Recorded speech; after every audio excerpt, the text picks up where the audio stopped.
Welcome, welcome, welcome to the Wednesday stream. I hope everyone's having an awesome Wednesday morning. Cheeto El Rey starting off hot today with a tier 1 subscription. Thank you so much. I appreciate that. 6 months, my friend. Thank you. Thank you, thank you.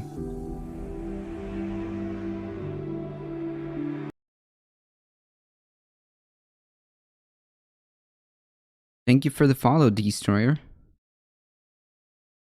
Berbera, thank you for the follow. Appreciate that. Casmeva. Kassam Vampek. I don't know. A for effort, folks. Fifth Dimension, how's it going?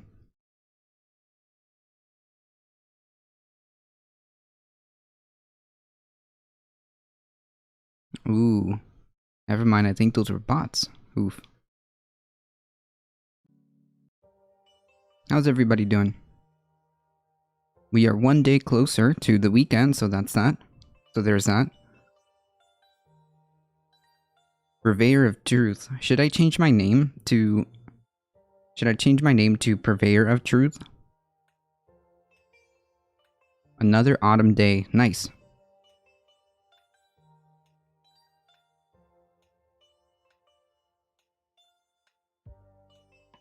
I just want to say thank you so much for all the support that you guys have given. You guys are literally what makes this channel go, so I appreciate that. Thank you so much.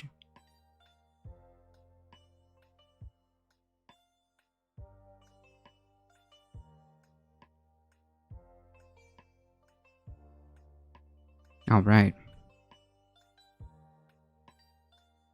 Just making sure we got all of this,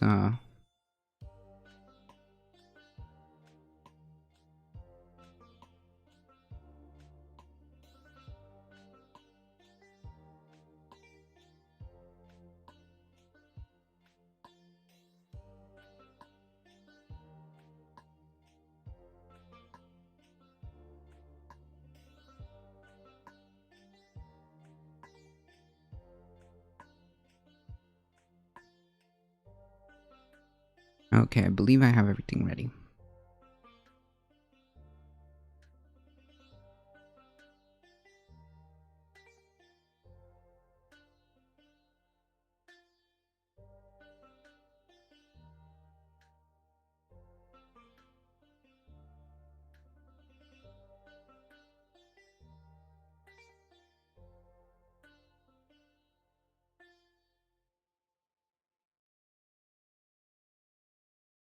Okay.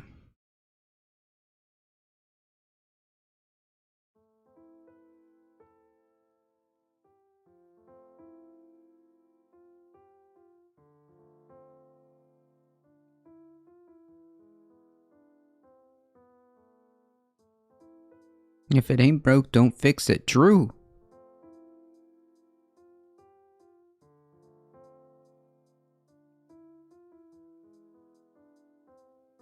I've learned that lesson way too often.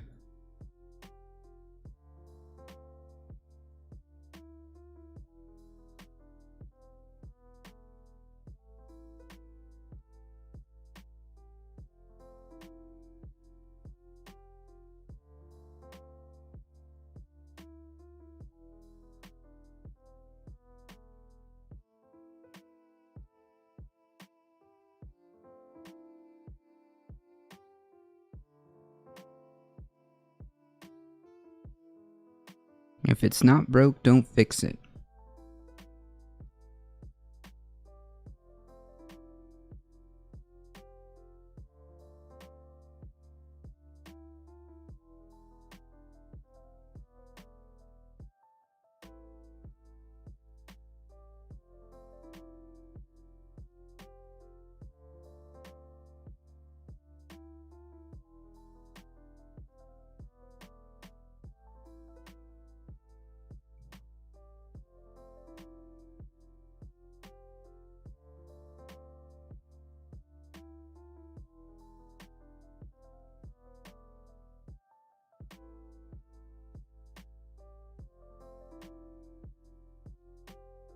Purveyor of Truth does sound good. Yeah, that's a pretty good, name idea.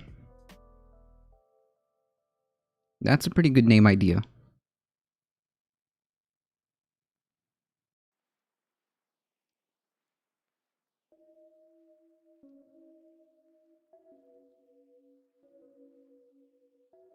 Alright, folks, we are going to run through the gauntlet, or at least try to get through some of these headlines. Also saying information technology, turn it off and on again, whatever works. Garbage in, garbage out. True. The first thing that you do as an IT person is attempt to turn it on and off again.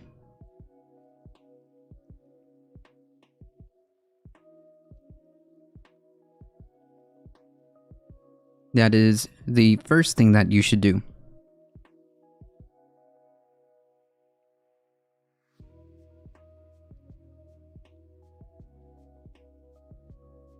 Alright, folks. We do have some headlines to go through.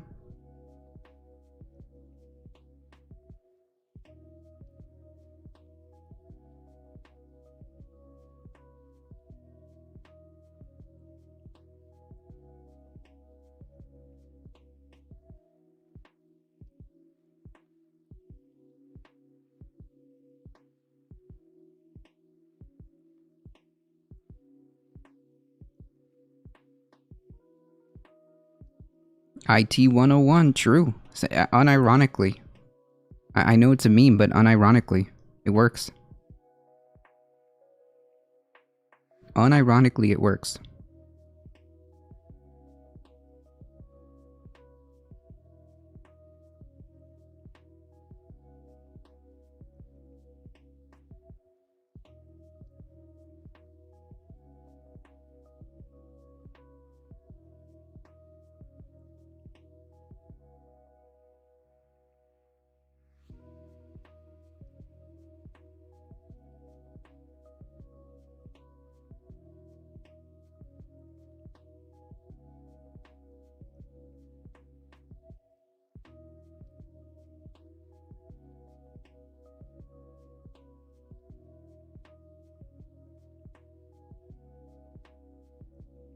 Alright, folks, we gotta, run through some of this gauntlet here.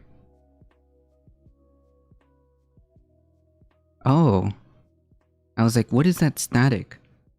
Folks, if you have any type of audio setup, make sure that your phone is nowhere near it, because it creates a static noise. The more you know. Silver Night Dragon, it feels like a night. An idiot made myself oatmeal and lentils 3.5 hours ago, and forgot about it. It happens.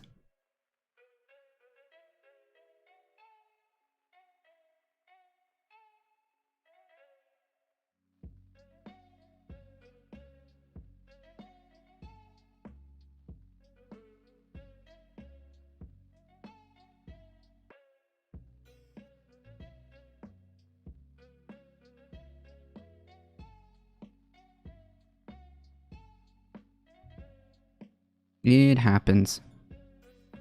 Then there, I passed my science test. Nice. Nice.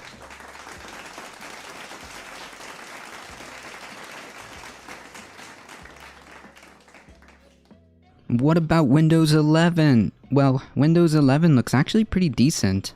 Super poggies. Windows 11 actually looks pretty decent. We'll see when that update comes around. If it ain't broke, don't fix it, by the American Burt Lance, President Carter's Director of Office of Management and Budget, 1977. True. Made it in an Instapot, so it's all good. Nice. Cool.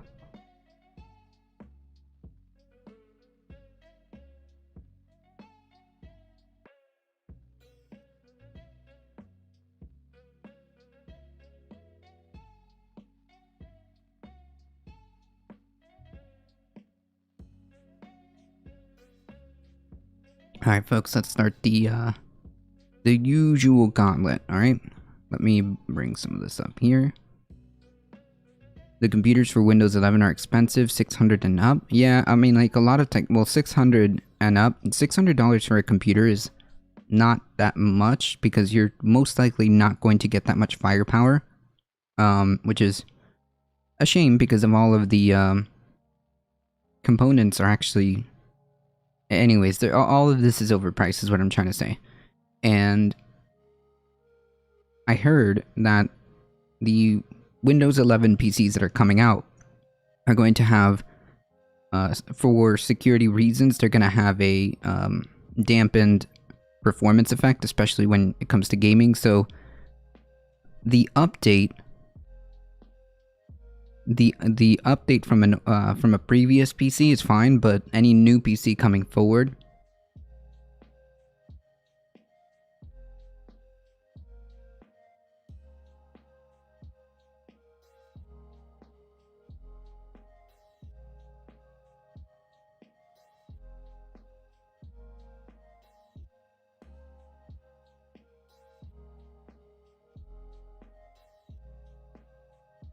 I'm just gonna wait for Windows 12. What could go wrong? Windows 12 isn't coming.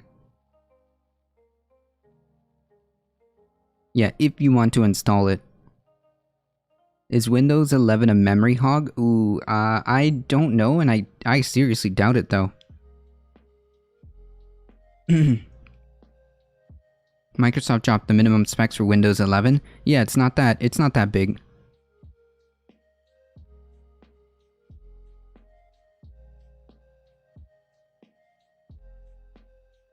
So the idea behind Windows 11,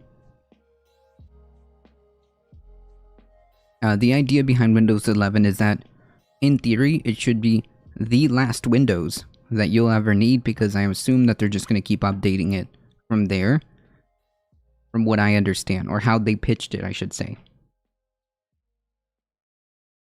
The last Windows you'll ever need.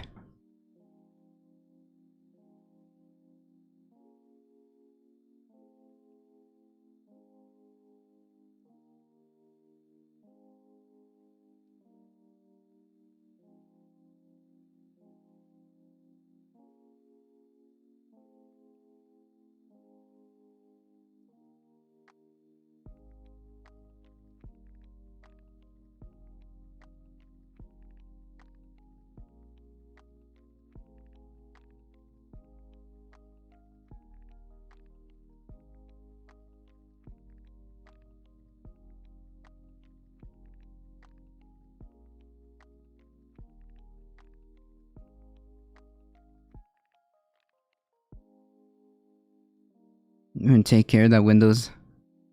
There's Windows 11 on the internet for $18. No, it's free! Don't do it, Fifth Dimension. Don't do it. It's free. Or it should be free to update. Yeah, that was the... Yeah, I know. Last time Microsoft said that, true. Windows 11 is a knockoff of iOS 10.14. Yeah, it does have that kind of Mac Linux kind of vibe, doesn't it? This Dell laptop I'm using can use Windows 11. Has not happened yet. Yeah, you'll be receiving updates, or you'll be receiving the ability to update as they roll it out. Because I got a notification saying that at some point, please be aware that you will be able to update to Windows 11, so on and so forth. I don't know. Apparently there'll be patches and updates for Windows 10 up until 2025. So, good thing I still have Windows NT 3.51 on my floppy disks. Yeah, I'm sure that'll work just fine here. I only just got Windows 10. Yeah, I think Windows 10 is okay, to be honest. I think that, I think you could have probably gotten away with just, revamping the GUI on Windows 10. But who knows? Maybe there's something else behind it. I don't know.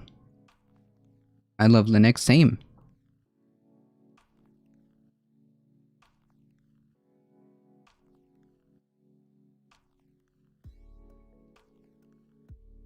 Alright, folks.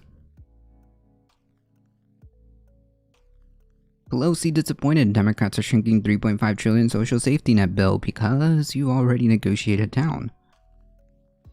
House Speaker Nancy Pelosi said Tuesday that she's disappointed Democrats must lower the price tag of the $3.5 trillion social safety net package and suggested they may have to make some sacrifices. Sure, bud. Too bad streaming sites can't stream Linux, otherwise I'd use Linux and original Ubuntu versions. Well, I could have sworn OBS is usable for Linux, isn't it? Pretty sure. You can use OBS.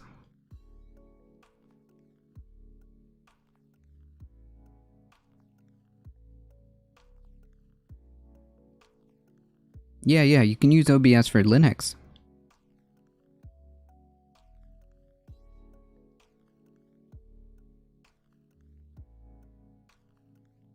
Linux has a great community, yeah.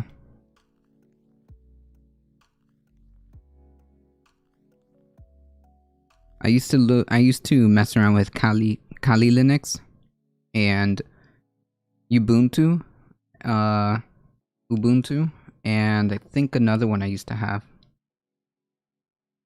Pretty sure my old netbook has a Linux on it because it's an old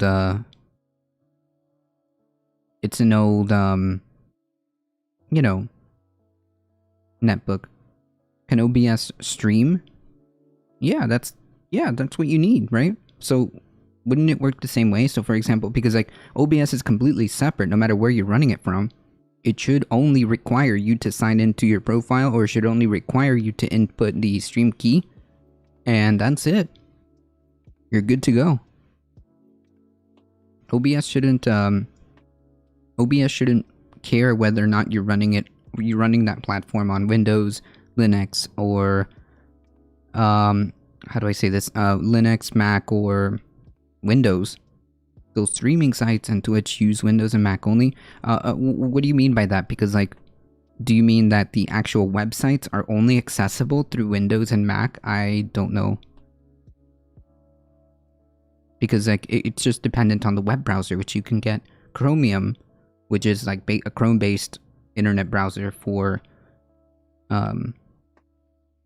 Linux. You can also get Firefox, which I think shouldn't be really a problem, right? And furthermore, OBS doesn't necessarily care about browsers. Although, I don't know how it would work with browser sources. Maybe check that. But other than that, the actual program itself, the actual OBS program, all you need to do, or all you should need to do, correct me if I'm wrong, I haven't been on Linux for quite some time, but all you would need to do is just simply input your profile information, or log in, or stream key, whatever it is that you use, and fire it up, go live. It should do it. Shouldn't care where it's coming from. I don't know. Maybe I'm out of touch because I haven't used Linux in quite some time.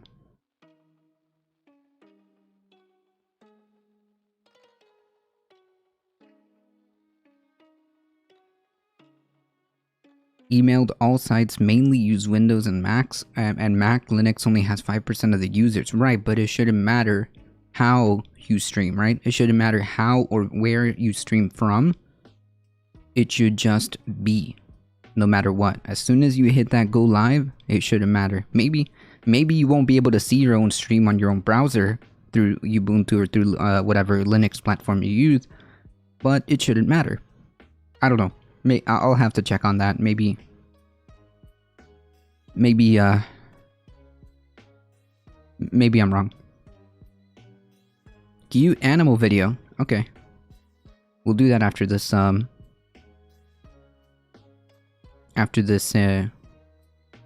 article here. House Speaker Pelosi said Tuesday she's disappointed Democrats must lower the price tag of the $3.5 trillion social safety net package, and suggested they may have to make some sacrifices. We have some important decisions to make in the next few days so that we can proceed. I'm very disappointed that we're not going to get the original 3.5. That's not that. Whoa, buddy. That it's not the original plan. But okay. Which was very transformative, but whatever we do, we will make decisions that will continue to be transformative about women in the workplace. What? Pelosi stressed that the final package, despite the lower cost, will still be transformative and will produce results. You better hope so. You better hope so. You better hope so.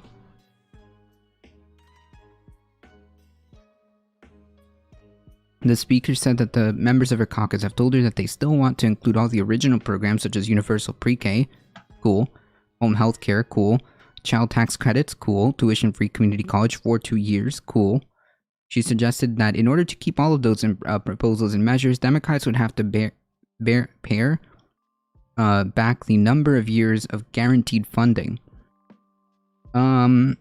This might actually be a better play, in my opinion, because here's how this could work, okay?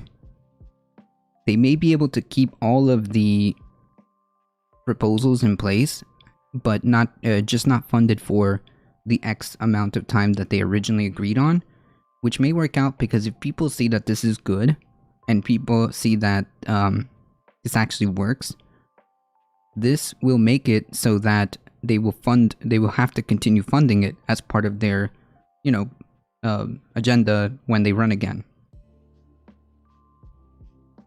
Right? At least that's how I see it politically. I would rather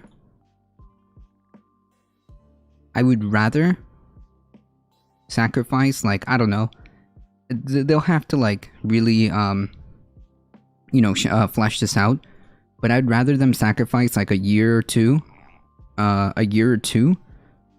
and then see just how popular it really is, and then have to be forced to vote on it, or to continue the funding, or else people are going to be mad and vote them out, or whatever, So I think it's important to, because the idea is to make sure that these are fully funded so that people can see that it actually works, okay? Because you can't just, like, half fund stuff and do a, kind of like a half-baked social safety net, and then when it all falls apart because it doesn't work as intended, people are going to be like, yeah, see, this doesn't work. If you properly fund it and you properly do it, people, it's going to be very hard to take that away. I can live with that. Good luck taking... Exactly. Hey, Bup Dragon. Hey, Kinetic Pause. Definitely adding the dental vision and hearing is going to be popular as hell. Yes. If you can get those funded...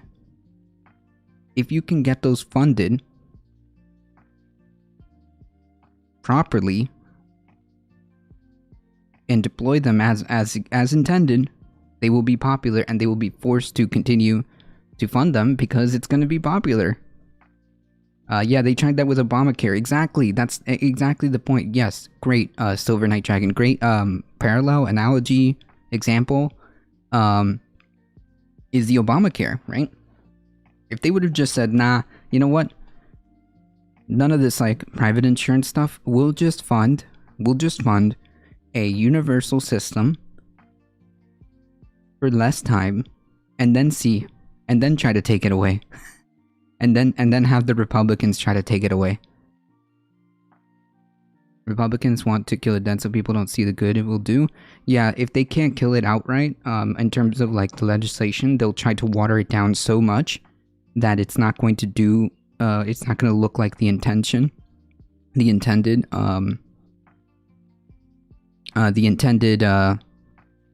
plan. It's not going to look how it originally intended to be, and then they'll turn it around and say, see, it doesn't actually... Whoa! It's really important for me.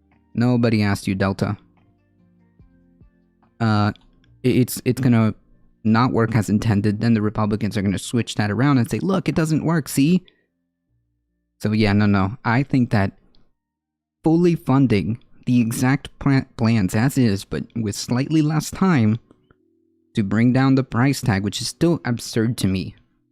It is still absurd to me that we are arguing $3.5 trillion over 10 years and making it seem like that's something like a over-bloated massive spending bill.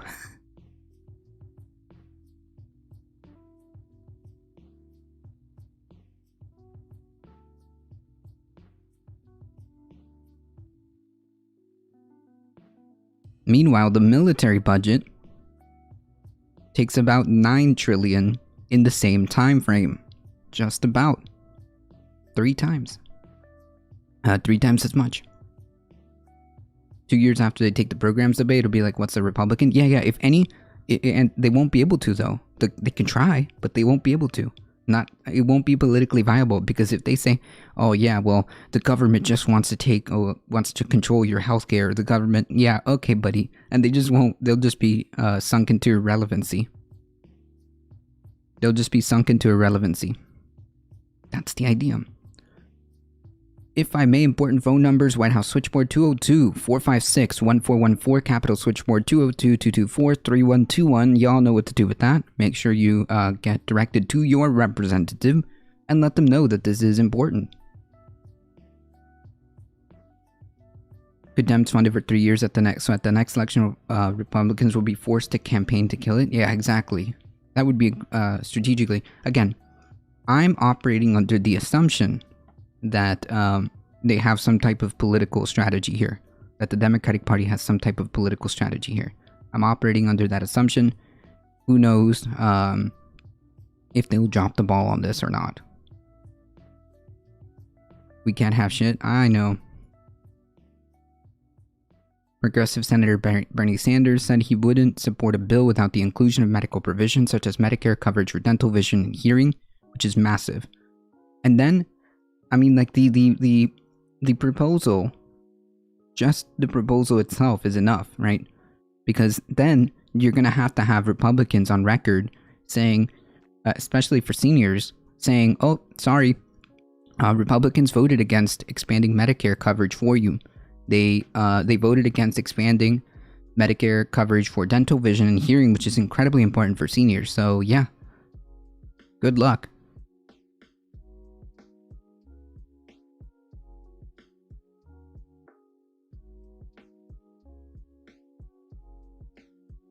Since when is the will of people important to the Republicans? They're trying to sink Roe versus Wade right now. Yeah, it seems like across the board there is a disconnect between our representatives and the will of the people. The time is now, Sanders said during a press call on Tuesday.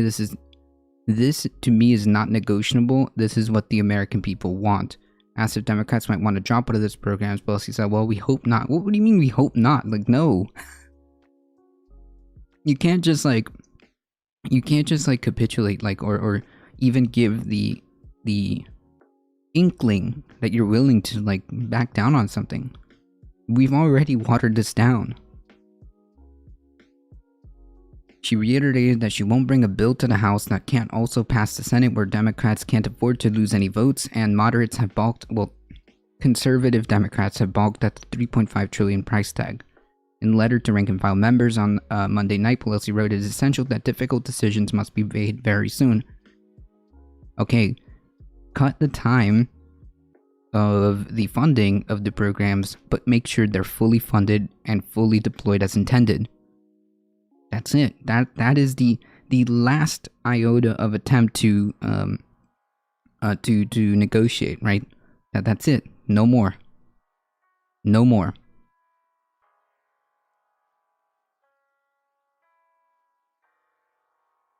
Hey Eric, how's it going? Why are they not nailing it in people's heads that it is over 10 years, even though that shows you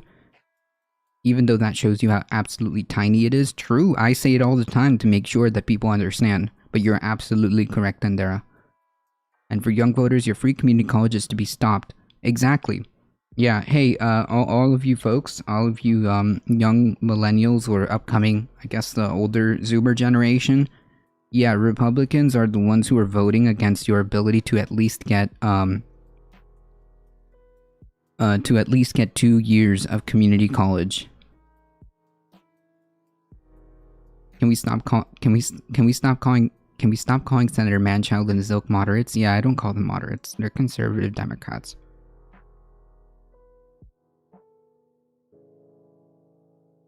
And that's not my framing, that's their own framing.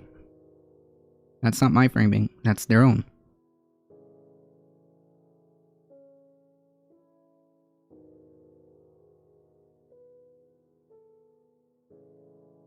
Inflation in 10 years will be horrible? I'm not sure what that means.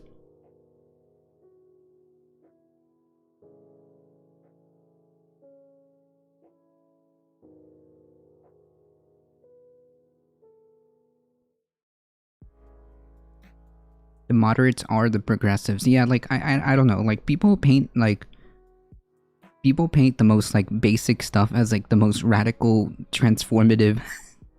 The most. Imagine having 2 years of community college and then calling that the most transformative bill that you've proposed.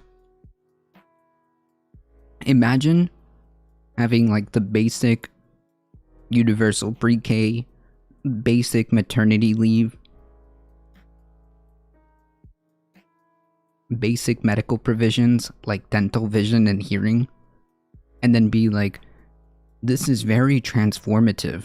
This is going to be the most transformative legislation that we've passed. Like, okay, sure.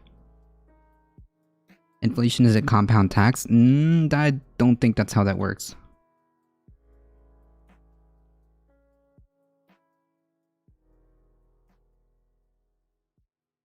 Overwhelmingly, the guidance I'm receiving from members is to do fewer things well so that we can still have a transformative impact on families in the workplace and responsibly address the climate crisis, a Build Back Better agenda for jobs and the planet for the children. Yeah, so I think that this is another good selling point in terms of like how people need to see this as well. If they don't, or how we should propose this to people who may be like unaware of how like important this is. This is great for the economy. Do you know how many jobs? Do you know the economic stimulus this will do to revamp our infrastructure system, to revamp our energy grid, to create millions of jobs, to not only build all of this infrastructure, but somebody's got to maintain it too. So I think that like there's a perfect opportunity here to sell it as a kind of jobs program to the folks who are more or less apolitical, the folks who just want to grill, man, or for the folks who are so interested in the economy. You could sell it to them this way. Like, hey, there's going to be a massive economic growth, massive economic opportunity to propel us into the future.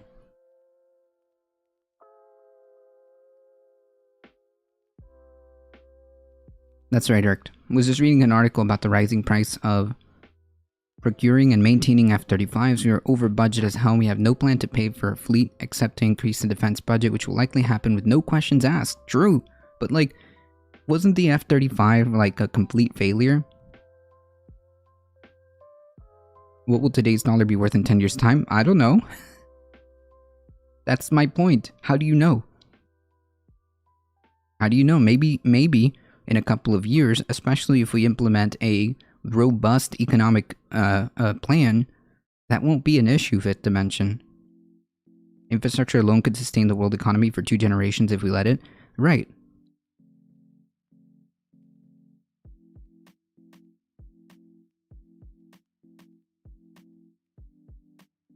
Pelosi is with it? We'll see. Ask a majority of Republicans and Democrats and you'll find mostly they believe taxes equal bad, military equals good, welfare equals bad, fiscal responsibility good. The only difference is in the proportions. Yeah, I suppose, Eric, that might be a good point. But I think that like you can sell these people. You can sell these people who kind of have this preconceived notions that the best way to deal with fiscal responsibility and the best way to deal with the economy is to invest in things that bring a good return on investment, right? A good ROI. And generally speaking, one of the best things that you can do to get a good return on investment is revamping your infrastructure, especially if this infrastructure, which in the US, the infrastructure here is in poor shape, is to do that, right? I think $1 will turn into 60 cents. I don't know. There's no way of knowing that. Yeah, exactly. Notion of fiscal responsibility is just utilized to not pay for social projects and instead give it to corporations, right? Who then have no fiscal responsibility while preaching about fiscal responsibility. Nice meme.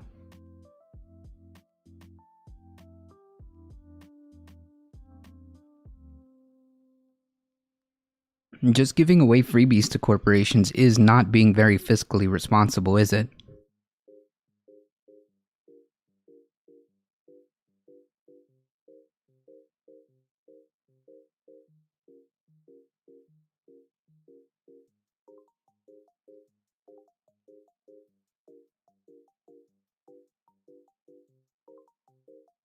This is why I always think that this is why I always think the idea of how sometimes conservatives use the idea of personal responsibility. I think it's one giant meme, because they preach all this stuff, which there's nothing wrong with having some introspection and having some inward look and say, hey, you know what? Maybe I'm wrong here. Okay, fine. There's nothing wrong with the idea of having introspection and doing what you can within your purview and making decisions individually. Okay, great. I don't think anybody's against that. But then they preach this to the point where it's religion, and then when it comes really down to it, when the chips are down, personal responsibility goes right out the window and they start blaming everybody else. Legitimately anybody else. Anybody. But have you considered trickle downing, though? Oh, I'm sorry, I forgot about that. Any day now. Irked. Any day now. Under normal inflation in 2020 years, everything doubles in price. Well, yeah, you're thinking about it as if it is this set line. Fifth dimension, but that's not really how that works, right? It could kind of shift at any point, right? Like putting money in your piggy bank, but your mom stops you and says you should just give it to her because she'll take better care of you and your money than you could ever do yourself, and then she spends it on drugs anyways. Yeah, any day that all that trickled down money. True. Any day now. We've only been waiting since when? The 80s? I'm sure if we all just work harder and we all just, grab them bootstraps. If we all just keep at it, keep running the hamster wheel, I'm sure any day now, it's gonna happen, okay? Believe. And then tell me you're not in a cult. It doesn't matter how much you saturate the rich, they have really good rain collection systems. True, yeah, there you go. There you go.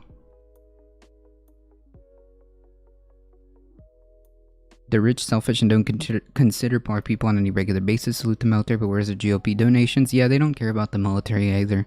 They really don't, so far as they can use them as props. Less avocado toast is surely the answer. Thank you, Coherent Dreams. Thank you. All you have to do... Okay, I'm sorry, maybe I should include that in the little cult message. Okay? So all you have to do, and don't let anybody tell you otherwise, is to make sure you work harder. Continue to work. Don't question it. Work harder. Eat less avocado toast. Pick them bootstraps up. And eventually, and you just gotta have complete blind faith, eventually, it'll happen. You too will be the next Jeff Bezos.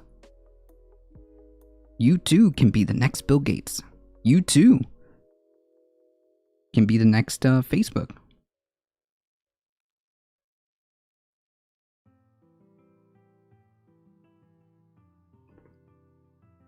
But you're not in a cult.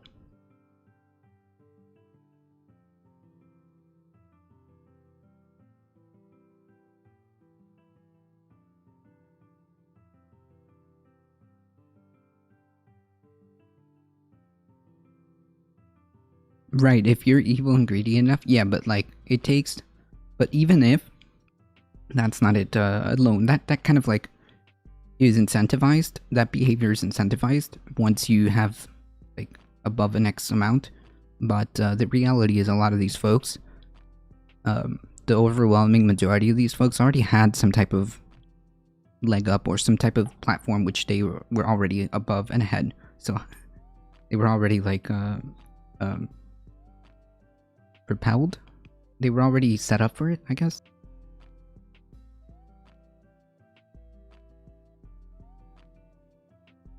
That's what so many people don't understand, that capitalism was being evil and greedy, especially if you're already ahead of everybody. Yeah, like the thing is, like I think that one of the valid criticisms of capitalism, I think, is the fact that it thrives and incentivizes and rewards this type of behavior. I mean, look at Jeff Bezos. Look at the conditions on the Amazon warehouses, right? Look at the conditions which caused strikes at the Frito-Lay factory. Look at the conditions that caused strikes in the Nabisco factories, I think, as well. Look at the conditions that caused the strike that is currently going on, I believe, right now in the Kellogg factories. You don't amass that amount of wealth without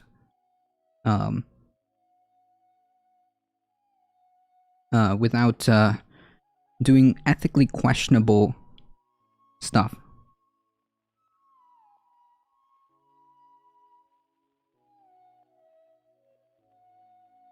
Yeah, I don't know, Eric. It's a bit of a meme. It's a bit of a meme.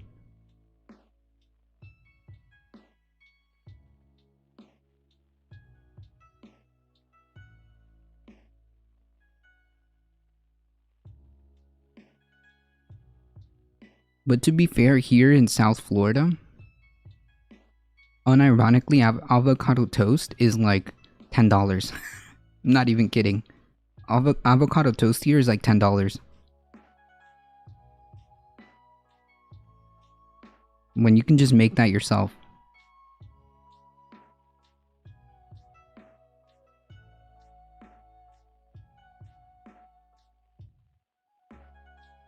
That being said, avocado toast isn't the reason why, it isn't the reason why, people can't get ahead in life, okay?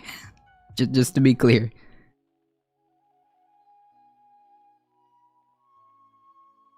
There's a few things worse, having bosses who don't listen when you work hard. Well, yeah, they're not geared to listen when you work hard. You could be the hardest worker, and it actually incentivizes them to keep you where you are. That's what people don't realize. Like the whole like notion of like, oh yeah, just work really hard and make sure you're really pushing one for the team, and then like you realize, oh wait, that's exactly who you want in that position. So they'll keep you in that hamster wheel.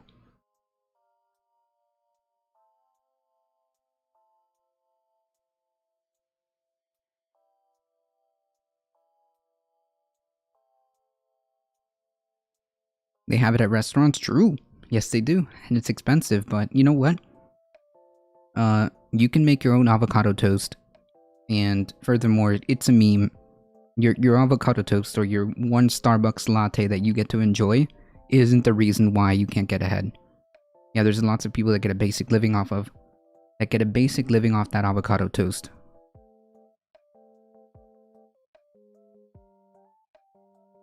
Yeah, it's about $10. I don't know what makes it so expensive, but it's more or less here. I don't know, here. Now I understand where the criticism is coming from. Yeah, right. Like, it kind of on the surface makes sense, but when you think about it, it's like, wait, now, come on. Really?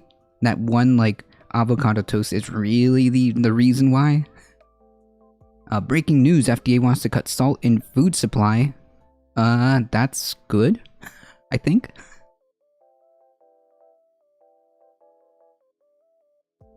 Alright, folks. Focus, chat. Focus. Overwhelmingly, the guidance I'm receiving from members is to do fewer things well so that we can have a transformative impact on families in the workplace and responsibly address the climate crisis. A Build Back Better agenda for jobs, the planet, and for the children. This comes after Conservative President Joe Manchin has said he would accept a $1.5 trillion price tag, while progressive lawmakers said in a meeting with President Biden that $2.5 trillion to $2.9 would be an acceptable cost of the Build Back Better plan. No. No. It's already the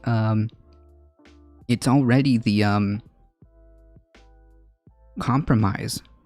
If you need to reduce the price tag even further, then figure out how to make these programs work and make them just simply less time. The avocado grower gets about 10 cents probably. I don't know, but I wouldn't be surprised if they get like pennies on the dollar.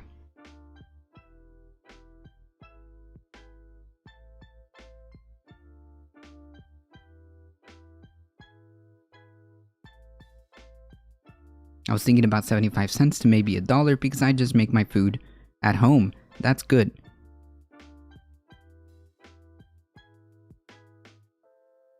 Detour over. Yeah, no, here in restaurants, I don't know how restaurants and other places have their pricing, but here it's expensive.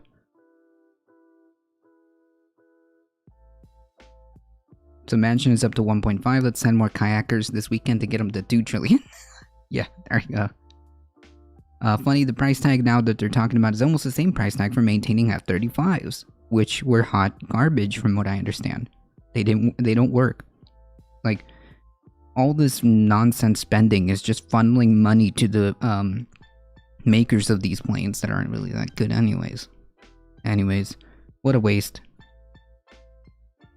What a waste. I hope the Democratic Party doesn't really sink this. Doesn't really sink this because this is their one shot. This is like literally their one shot. Not even that hot of garbage, just plain garbage. It looks like House Democrats are worried about the 2022 midterms. Yeah. No kidding. The number of U.S. representatives not seeking re-election is up to 19 since our last update. GOP Representative Anthony Gonzalez bowed out in the face of a Republican revolt in his district over his vote to impeach former President Trump. The Democratic Representative Karen Bass announced her intention to run for mayor in Los Angeles in 2022. And just on Tuesday, Democratic Representative John Yarmuth announced that he would retire from elected office as well. House retirements are one metric we're watching to give us clues as to how the 2022 midterms will unfold, but on the surface, at least it doesn't look like either party has an advantage in this regard. 10 Democrats are retiring compared with 9 Republicans. However, if you dig into the specific reasons that are likely behind each retirement, it does look like Democrats are more worried than Republicans.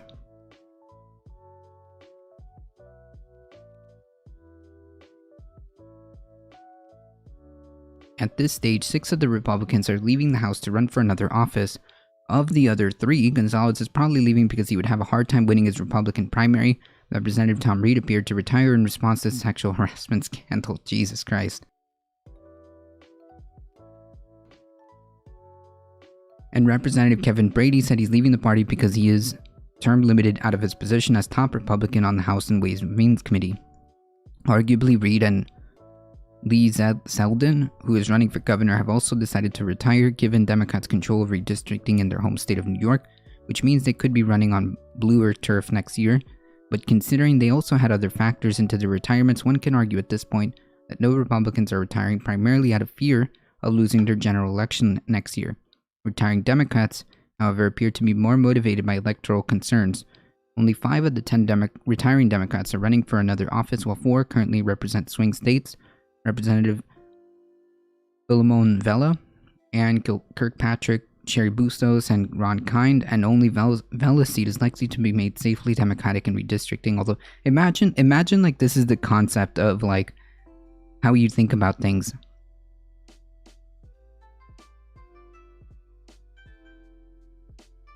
Imagine this is how you like think about things. Like, oh yeah, because of the redistricting, because of gerrymandering, I don't know.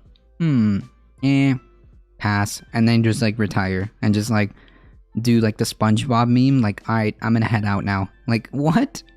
Really?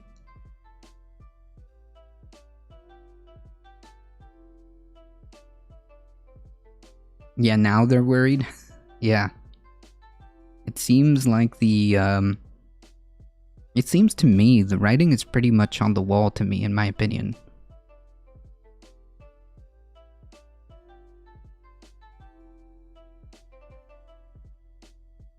That may be true, Bump Dragon, but that being said, no amount of funding could beat actual turnout. So you need to turn out. If there is a primary happening. It's been on the wall, we've been screaming at him. True.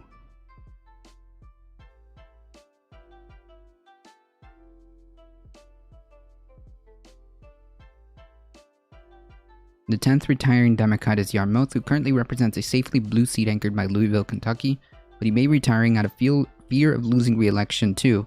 That's because Republicans who control redistricting process in Kentucky could eliminate a seat by giving slices of his dark blue 3 districts to neighboring red districts that can absorb more Democratic voters without being competitive.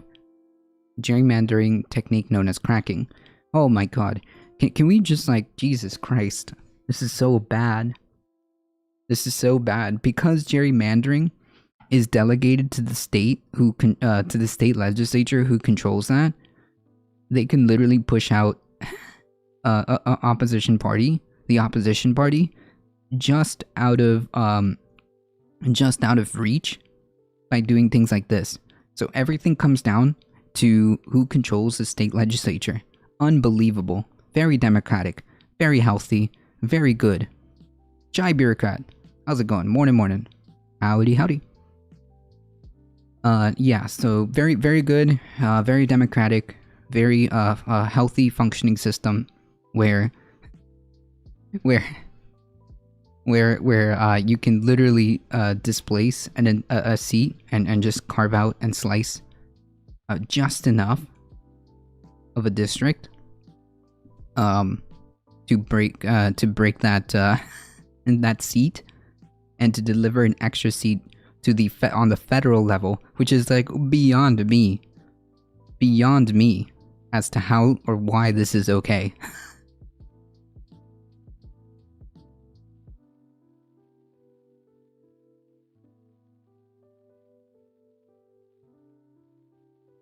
Gerrymandering should just be done away with. No more gerrymandering. Redistricting is going to be done, or should be done, I should say, in my worldview, in my view of how I would fix things. No more gerrymandering. All redistricting is going to be done based on the census data with a completely independent panel that has nothing to do with either party. In other words, no former operatives, no former representatives, no former elected officials can be on those committees, and it's completely standalone. And they will be the ones to redraw the district maps based on just objective, data from census. And that's it.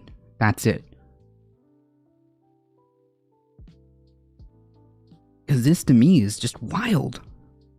This to me is wild.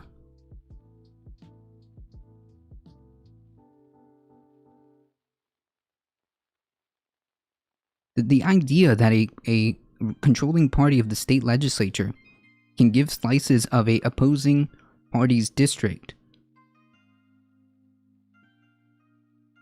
to use the technique in gerrymandering called cracking to essentially push out an extra seat out of the opposition party is wild.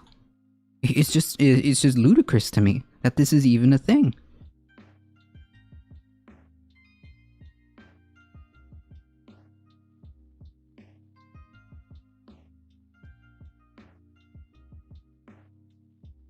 It's unbelievable. Kentucky hasn't begun the redistricting process, at least not publicly, so we don't know with certainty what its new map will look like. Yarmouth's retirement, though, could suggest that he expected Republicans to force him out. But even if they hadn't, and the 3rd district remains intact, Yarmouth may still have retired for political reasons. He is currently chair of the House Budget Committee. He stands to lose that considerable power if Republicans take back control of the House. Why is this the determining factor? Bro, you're supposed to be a public servant. If the only thing that you care about is losing your seat or losing your chair of the House Budget Committee or losing your re-election or whatever, then why were you there in the first place? That seems pretty clear that the obvious answer would be you only care about the power that came with you winning that election, not representing the people. Unbelievable to me. His retirement may indicate that he's not optimistic about the Democrats' chances next year. Political science research has found that politicians are more likely to retire when they see a bad political environment for their party on the horizon. Cowards.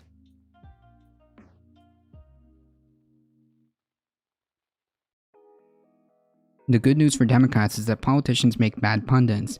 There has historically been a weak relationship between which party sees the most retirements and which party does poorly in the subsequent election, but the bad news for Democrats is that whatever the specific motivation of Yarmouth's retirement, history is clearly on the side of Republicans having a strong performance in the 2022 midterms. Yeah.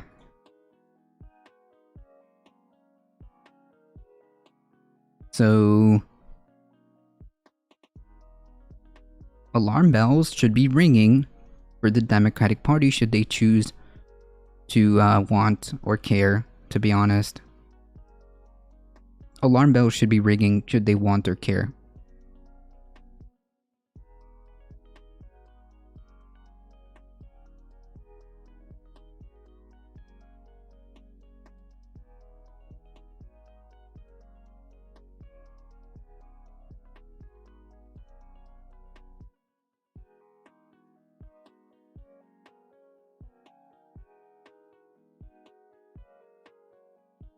Alright, so before we move into this one, we are going to indulge Alio's cute animal video redemption.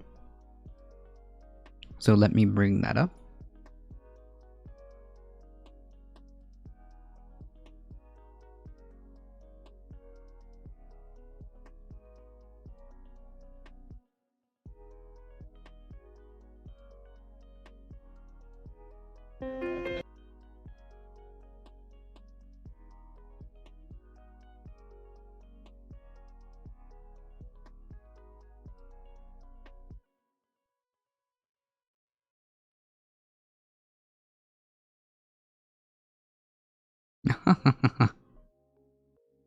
There's lots of good choices here.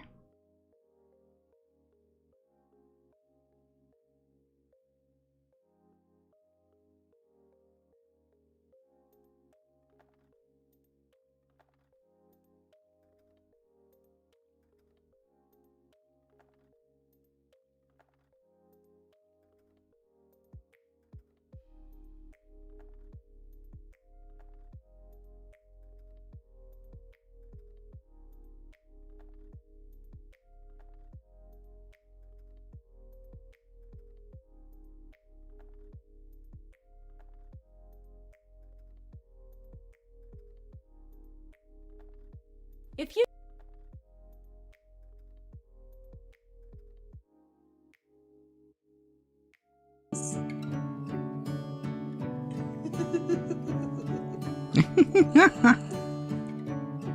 Oh wait. killing me with those eyes. Can you stop this whole thing that's going on right there? He was just falling asleep and then he started sucking on my chin. And here I am again, back where we started this morning. Sucky face. He's taking it a bit far now. Now I've kind of morphed into a Siamese twin with a cat. Because Archie and many kittens here in Greece have been taken from their mums too young, they haven't had that extra comfort that they need. They redirect it onto the human that's cared for them, and now I'm a cat mum being suckled for the rest of her life. As Archie grew up, I decided it was time to teach him to self-soothe. No, do your arm. No, your arm. Your arm. Good boy.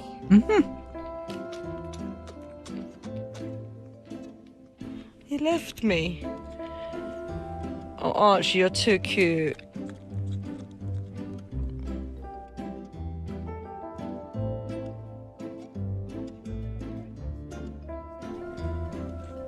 I love you, Archie. He would always jump on my shoulders and perch like a little pigeon. So after a while, I thought, this is quite cool. Maybe we could go for walks together. Slowly, I would wait for him to want to sort of get down and explore. He loves car journeys. He's so adorable. He puts his little head out the window. He'll sit on the seat with the dogs and he'll watch the world go by. I'm coming. Yeah, I see, Alio. Here, Let's I'll go, post it Archie, because this is Run. a live chat, a live stream, so we'll just post it live.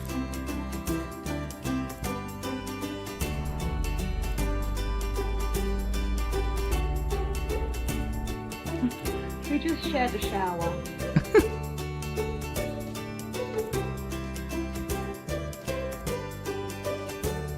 But sometimes you meet a certain animal, you just know that you're meant to be together.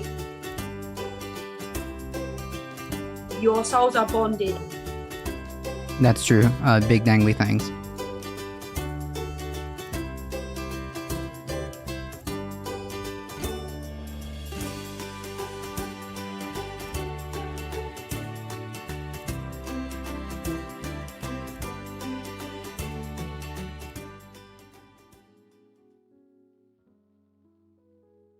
That's pretty cute. He is cute, true.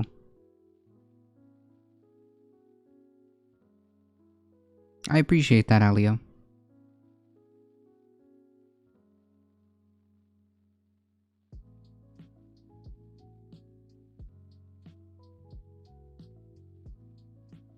Alright, folks, quick break.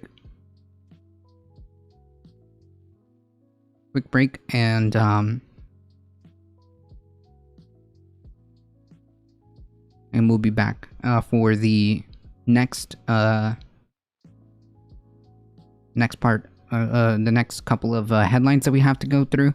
Folks, if you enjoy the content, don't forget, folks, make sure you join us on YouTube. Like, comment, share, subscribe. Make sure you follow us here on Twitch. And And of course, please spread the word far and wide that this is the chillest place to be for news and politics. We are here Monday through Thursday, 9 a.m. to 11 a.m. Eastern Time. And join us for Saturday Catterdays. All your support is really appreciated. Thank you, folks, and I will be right back.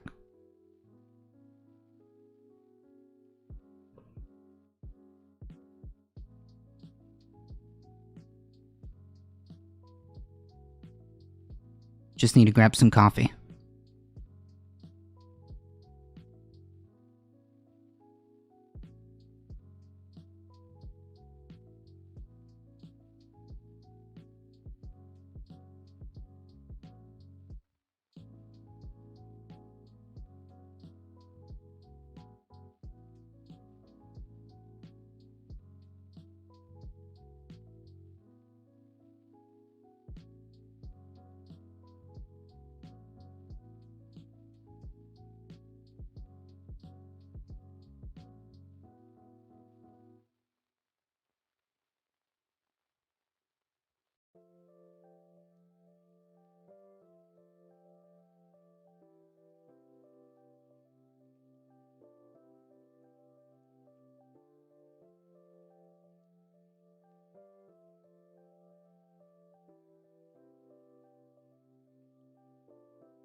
I like cats. As they are human interactive, however they raised the small carnivores when the opportunity arises. True. Alright, folks, for the umpteenth time.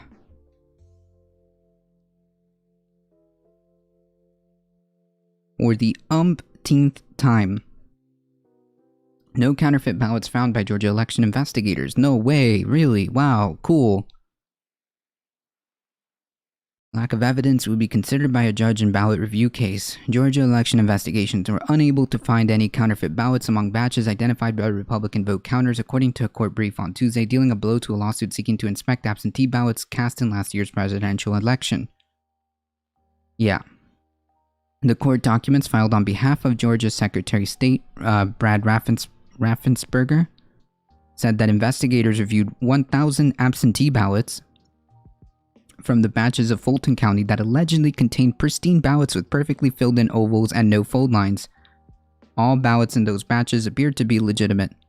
The Secretary's investigators have not uncovered any absentee ballots that matched the descriptions given by affiants or otherwise appeared to be fraudulent or counterfeit. Stated the 89-page response to the court by Georgia Assistant Attorney General Charlene McGowan. The Secretary of State's office provided information about its investigation in response to a request last month from Superior Court Judge Brian Amero, who is considering whether to dismiss the case. The lawsuit is based on sworn statements by 4 Republican election auditors who alleged they saw suspicious ballots during a statewide audit that recounted every ballot by hand in November.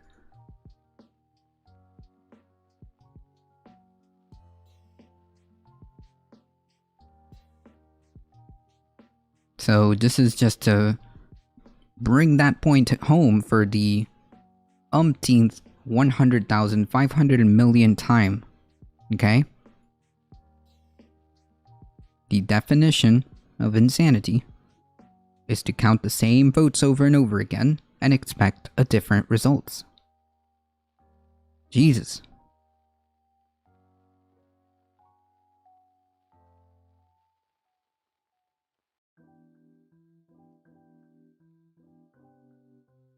The MAGAs are saying the electoral staff had shredded 300 documents. No, I believe that. Well, maybe I could be wrong, but I believe that particular article we went over the other day was they were fired for shredding 300 voter registration like paper things. As soon as they found out, they were fired immediately. Although we don't know what party, because they don't have any party affiliation when it comes to doing stuff in Georgia, voter registration in Georgia. But they were fired, and there is an investigation happening. So I don't think that it's going to. I think that they'll. If you were caught in those 300 registration, I'm sure you'll be notified as soon as they figure out what exactly happened there. So just eyes open if you're in Georgia, specifically in Fulton County, I believe, was the story. Just check your registration. Takes 2 seconds, go online.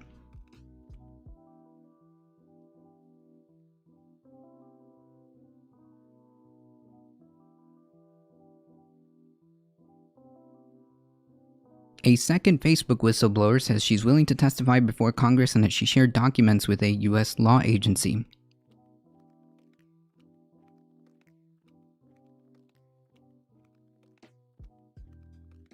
Sophie Zhang, a former Facebook data scientist who went public with her criticisms of the company in April 2021, has told CNN she is willing to testify before Congress.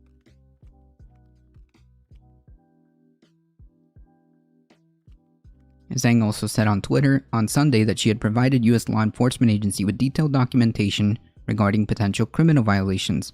When asked by CNN, Zhang did not say which agency she gave to the documents. An FBI spokesperson declined to comment when contacted by CNN. If Congress wishes for me to testify, I will fulfill my civic duty as I publicly stated for the past half year. Speaking to CNN, Zhang said that she was encouraged by the apparent bipartisan support for action against Facebook after Frances Hagen, another Facebook whistleblower, testified about children's safety on Facebook and Instagram in a congressional hearing on October 5th. Zhang was fired from Facebook in September of 2020, but before she left, she posted a 7,800-word memo detailing how she believed the company allowed authoritarian regimes around the world to manipulate its platform. Well, until we have like receipts, we can say that this is what she's saying. However, it isn't really out of the realm of reality to think that it's possible, considering the fact that like Facebook knew about like the horrendous actions that were happening in Myanmar. Facebook knew about the horrendous actions and studies that were coming out about how this social media and, you know, their platforms have negatively contributed to mental health, particularly within the younger groups, and particularly with the younger women, right, or younger girls. Boozy just got out of jail in Fulton? What? Who's Boozy? Any other politician except Trump would rest and find another job to build up a resume, not constant lies, interviews, and rallies. Yeah, I suppose.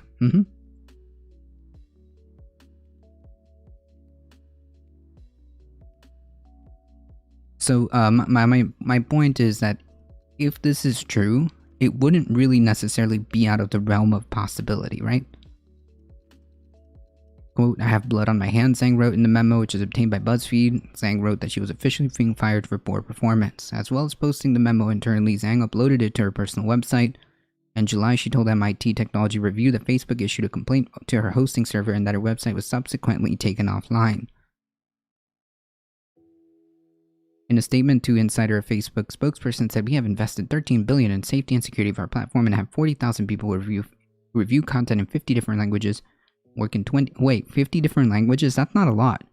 Working in 20 locations all across the world to support our community, we have also taken down over 150 networks seeking to manipulate public debate since 2017, and they have originated in over 50 countries, with the majority coming from or focused outside of the US. Our track records show that we crack down on abuse abroad with the same intensity that we apply in the US. However, I believe that's not what the other whistleblower was alleging.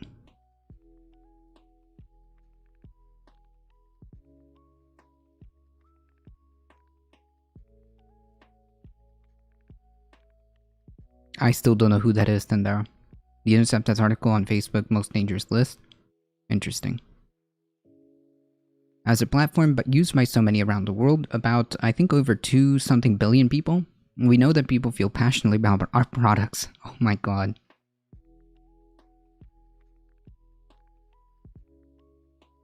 I don't know if passionate would be the word. It's more like, well, to some people, how are you going to communicate? It's not really that, okay. And with this impact comes scrutiny and responsibility, so while we think it's critical that we're held to account, sure, we also think it's important to add context about the work that different teams do and respond to the work of thousands of people at Facebook as being mischaracterized. Sure. Hagen said her October 5th testimony that Facebook under-resourced teams and tools that were looking in for abusive language other than English. Mark Zuckerberg published a statement saying Hagen's characterization of the company was a false picture. Sure. So TLDR, there's another Facebook whistleblower who's willing to come forward, and wouldn't be surprised if some of this stuff becomes is shown to be true. I believe their lack of safety filtering on supported language has been called out a couple of times in the last week. Exactly, Dustin. Yeah, so I believe that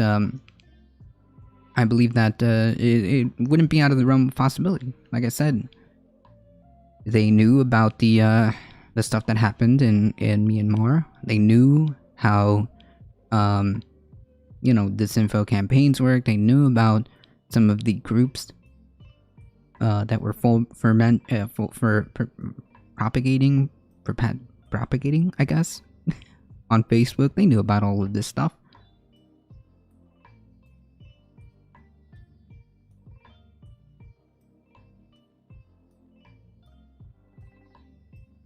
They also knew about the negative effects of their social media platforms on children, on everybody, but specifically children. They knew about that. They knew also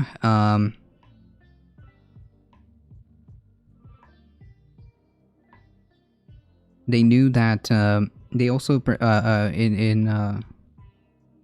they also indulged in very ethically questionable business practices by strong-arming any competitors, absorbing any competitors, and have been known for cutting competitors at the bud. Mainly the example to use is Instagram. They've also acquired WhatsApp as well. They helped genocide like twice. Yeah, they knew what was happening in Myanmar, and they just kind of like were unable to deal with it or refused to deal with it despite knowing this. Doesn't matter to me.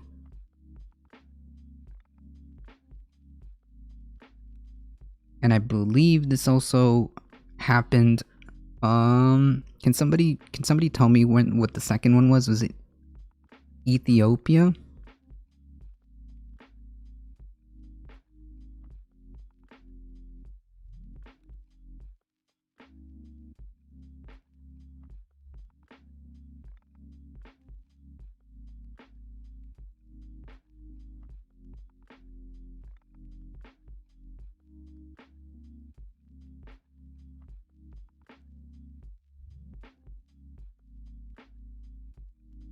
I don't remember either, but it was even worse. Yikes.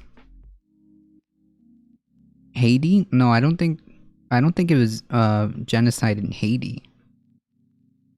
I think it was I honestly don't remember, but yeah, either way, Thunder is correct. The reality is Facebook either doesn't want to take responsibility or is ill-equipped to take responsibility for the way those events unfolded, and if they can't handle it, then maybe there should be some action taken.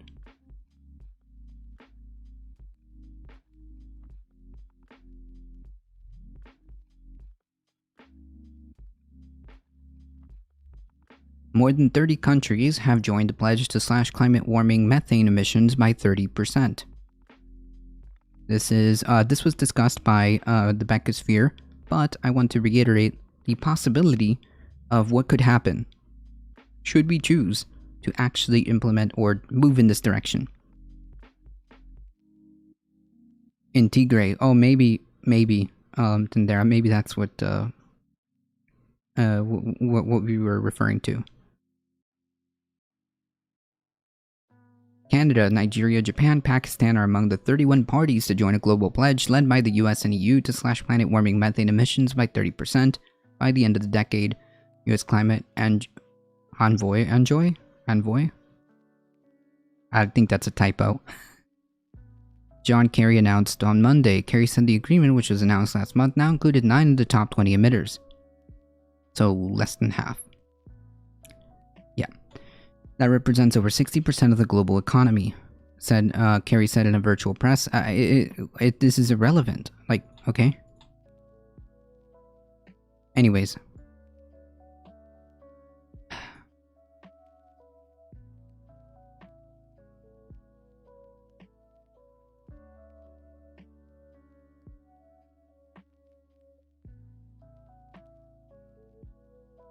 Kerry said in a virtual press conference with EU's Frans Timmermans, who also oversees climate issues. Well, glad to see that they're using virtual instead of flying like they did last time.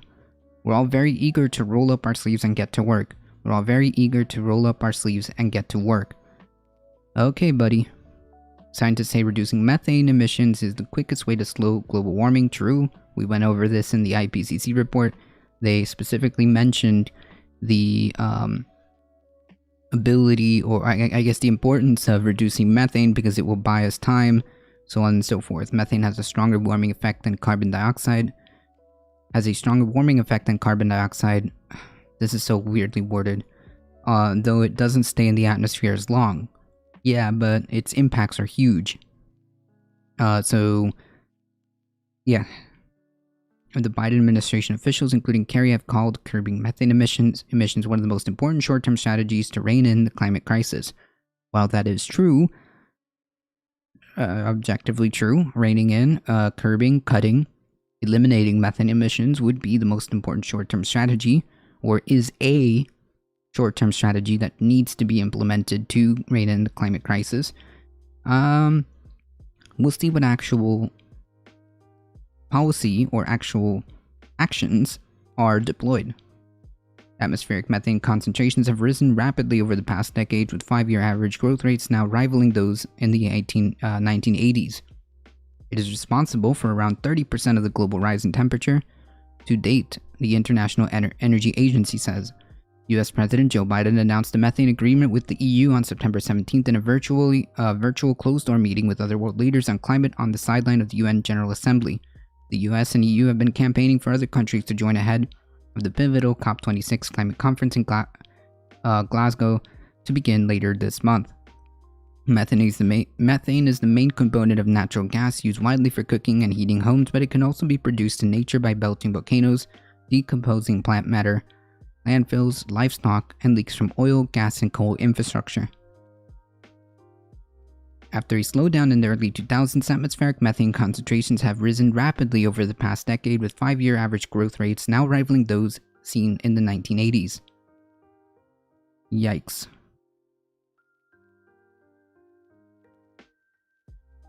Jesus, then there's a lot of stuff going on there. Natural gas has been hailed as a bridge fuel that would transition the US to renewable energy because it is more efficient than coal and emits less carbon dioxide when burned. Importantly for industry, natural gas is an abundant supply around the world and is less costly to extract from the ground. But proponents for this new cleaner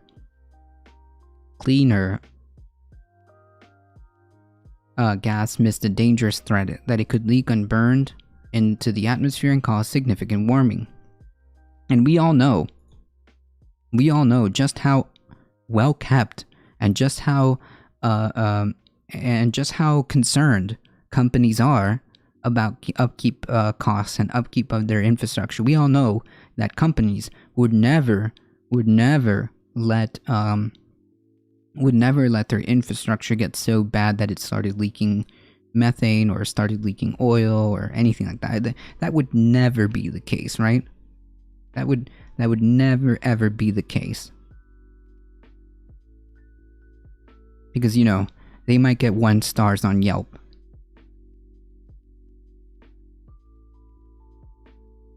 In a report published last week, oh man, Jesus CNN, holy yikes Batman, who is proofreading these articles? Jesus. In a report published last week that laid out pathways to reducing methane emissions by 75% over this decade, the IEA emphasized the role of reduction in the oil, gas, and coal operations, saying they would have immediate impacts. Yes, I do believe also the IPCC report touched on like one of the immediate things that need to happen is all of these fracking and oil, gas, and coal infrastructure that is leaking methane. That needs to stop. That needs to be completely regulated, inspected, and make sure that all of that is taken care of as one of the immediate stuff. The other thing is just to flat out start decoupling ourselves from this. Most of these emissions are simply leakage across the production and supply chain that operators fail to capture or divert. There are cost-effective ways to limit these emissions, especially in the oil and gas sector. Yeah, but they don't want to.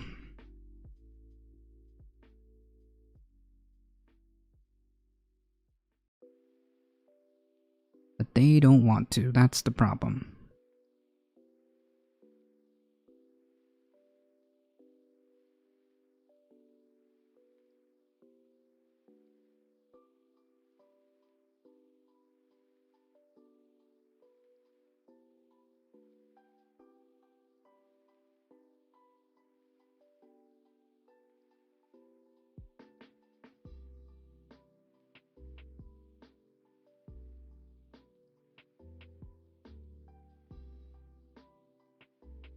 In case we forgot, California is still very much on fire. In case we forgot.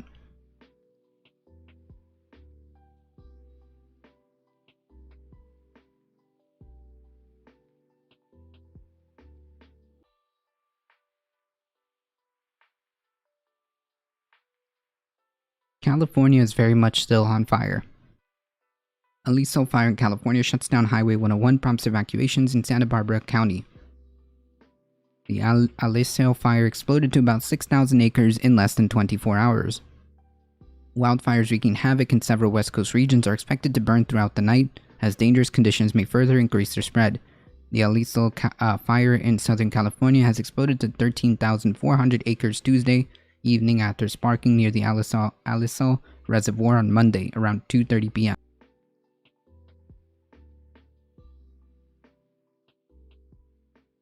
It remains just 5% contained and 50-mile-an-hour gusts were expected in the region overnight. Yikes, according to the National Weather Service. Strong northwest winds pushed the fire south of the summit, crossing Highway 101 to Taiwas Beach, according to fire officials. Whoa! They could spend half their lives over 50, but it's gonna take some planning. What can you do? Stop.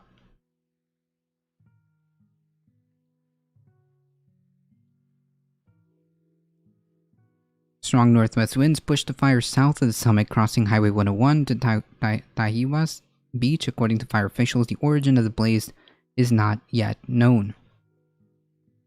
Yikes.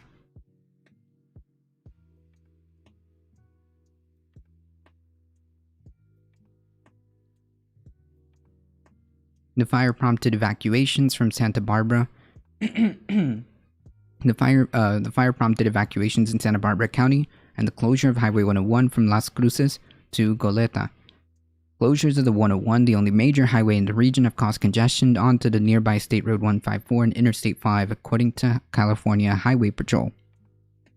Videos posted to social media show thick plumes of smoke hanging over roadways to Gaviota, California, near the Refugio State Beach in Santa Barbara County. Jesus.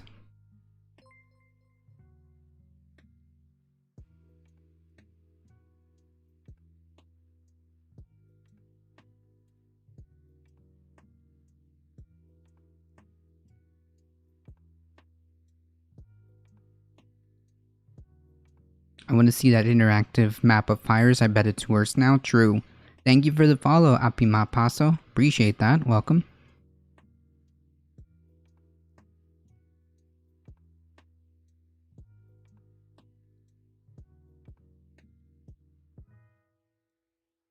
It sounds like it's raining outside.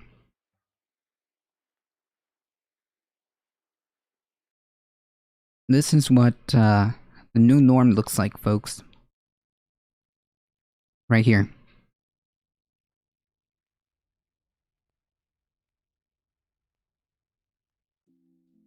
While winds died down on Tuesday, red flag warnings remained in effect of Northern California, where wildfires have destroyed dozens of trailers at mobile home parks in Sacramento County and San Joaquin County.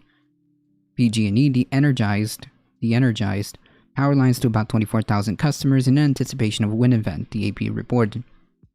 The region remains a tinderbox following decades of drought exacerbated by climate change.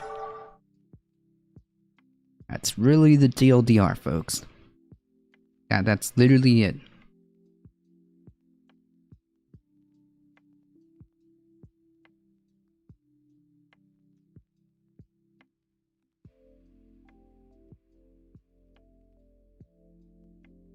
If you guys have been with us for quite some time and you guys have joined us on the journey as we read the summary reports for the IPCC, they repeatedly, in multiple areas, discussed the relevance of climate change to when it comes to droughts, which exacerbate wildfires, and in the flip side, where heavy droughts or heavy rains exacerbate Jesus. New Shepard rocket and its Nobody cares.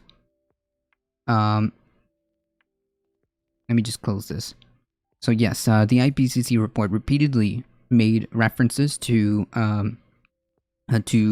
droughts, to heavy droughts becoming the norm, which then result in wildfires. They also mentioned the increase in precipitation and on the flip side of that, and how that increases chances for pluvial flooding, which is like flash flooding, I guess, if you want to put it in simple terms. And that's just going to be, these extreme weather events are just going to become the new norm. Events that normally wouldn't happen in hundreds of years are now just happening every other year, or every 10 years, or every 5 years, and it keeps decreasing the more climate change progresses, if that's an easier way of putting it. Hurricanes, although they may not be increasing in number, those hurricanes that are coming are much bigger. They develop rapidly, they develop larger, and the probabilities of hurricanes being major storms are increased significantly as climate change progresses.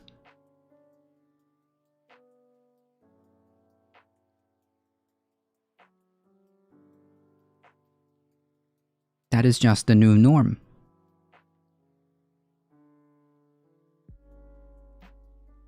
What we can do, or I should say, the actions that we do, the things that we are able to do here in the now, will determine our future. This is an incredibly important topic, and I think that everybody should be involved regardless of how you feel about anything else. Climate change should be like that one thing where people are like, you know what? We kind of have to deal with this.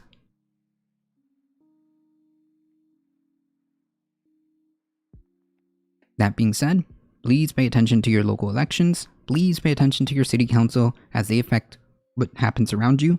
Please pay attention to your state legislature, and because that has a ripple effect about how the federal is affected too. Remember, under this very very healthy, very democratic system, state legislatures control how district maps are drawn, which control how the federal elections go. So, like, all of this is so important, and I think that people really, really need to keep eyes open, and that's the name of the game, right?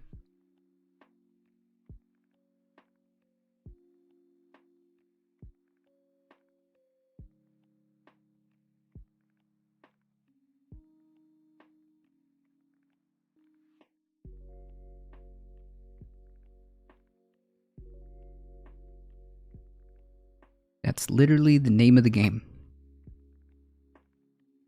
In tandem, in parallel, anything that you can do as an individual should be also on the table. Anything that you can do to make individual choices, that's also good. I'm still reading about Tiger, definitely a genocide right now. Jesus Christ, Tendera. Yikes.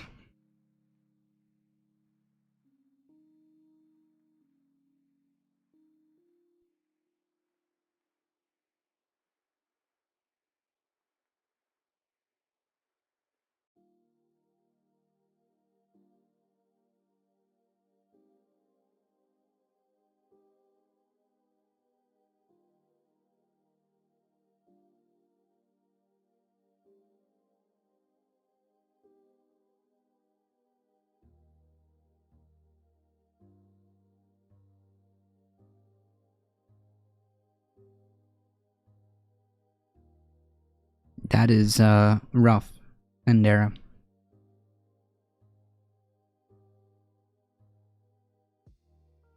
There is one video, I think, let me find it here.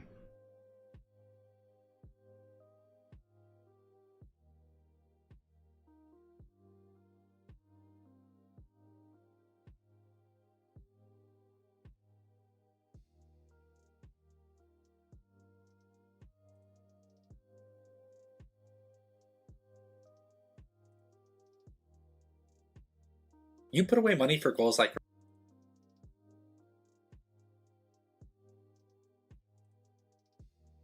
these environmentalists and politicians.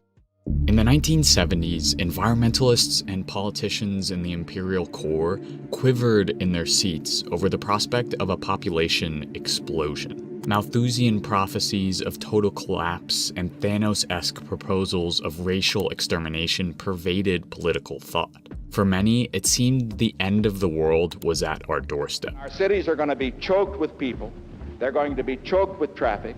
They're going to be choked with crime. And one of the main worries was that food production wouldn't be able to support the billions. Holy yikes, Batman. Anyways, so just to be clear, again, please keep in mind that this is done in a this is done to evoke a specific emotion. However, there are underlying underlying points that these videos make that are, I think, that are incredibly important.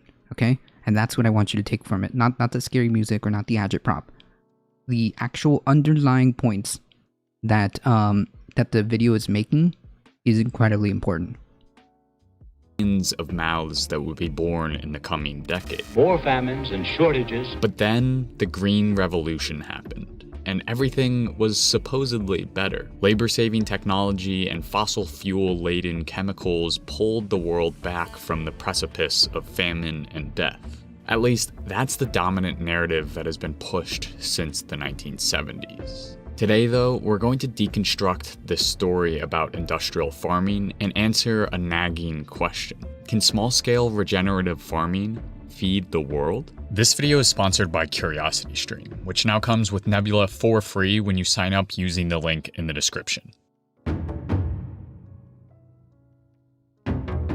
The so-called Green Revolution was a temporary patch on a much larger food system crisis. If anything, the industrial farming explosion in the 1970s, which implemented new labor-saving technologies like combine harvesters, high-yield varieties like dwarf wheat, and the consolidation of farmland to increase global food production, seems to have done more harm than good. Part of this has to do with the fact that the Green Revolution substituted the cost of labor with that of fossil fuels. Instead of endless hours on the farm, landholders just used fossil fuels to power their harvesters, tillers, and develop synthetic fertilizers. For an aging farming population, this was great news. You could get the same yields you were getting before and only have to work 2 weeks in the spring and 2 in the fall. For the soil, the atmosphere, and the insect and bird populations, however, this new industrial agriculture spelled disaster. As a result of the tireless tilling practices of industrial agriculture, which churns up and kills the fragile microbiome and organic matter of the topsoil, the health of conventionally tilled soil is now diminishing at more than twice the rate that it's regenerating. A crisis which leading soil scientist Dr. Ratan Lal describes in one word: bleak. Our new fossil fuel agriculture, embodied in the miles of corn and soybean monocultures in the heartland of the United States, and now being pushed on the imperial periphery by agribusiness giants like Bayer Monsanto and Syngenta, has also meant significant greenhouse gas emissions, to the tune of 24% of our total global yearly emissions. And on top of that, industrial agriculture is killing waves of insects and birds and crushing the bodies of farm workers and prisoners forced to work grueling harvest hours for little or no pay.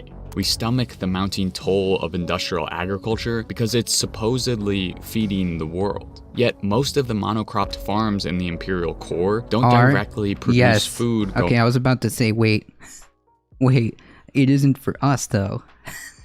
But they're gonna go into it. I just jumped a shark.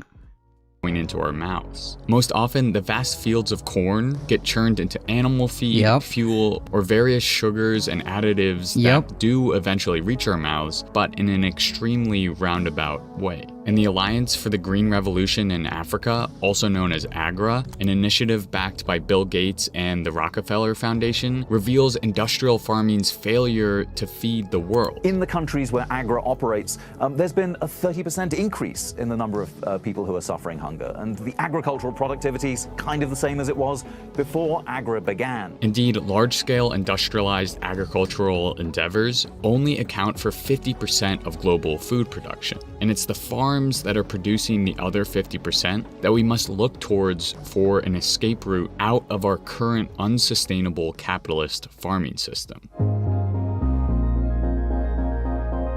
Before the combine harvester and the synthetic fertilizer, the world was feeding itself through the labor of millions of small-scale agricultural endeavors. Yes, until this day, like the in other words, the commercialization of farming has Absolutely. And unequivocally, small farmers out of existence. Small farmers literally are just a appendage. They're literally just an appendage of a big commercialized farm. So how it was explained to me, at least from if our co-host Bree can probably give you a better description than I can from what I remember of her telling me, is that these small farmers, they don't exist anymore. They're all beholden to large commercialized farms.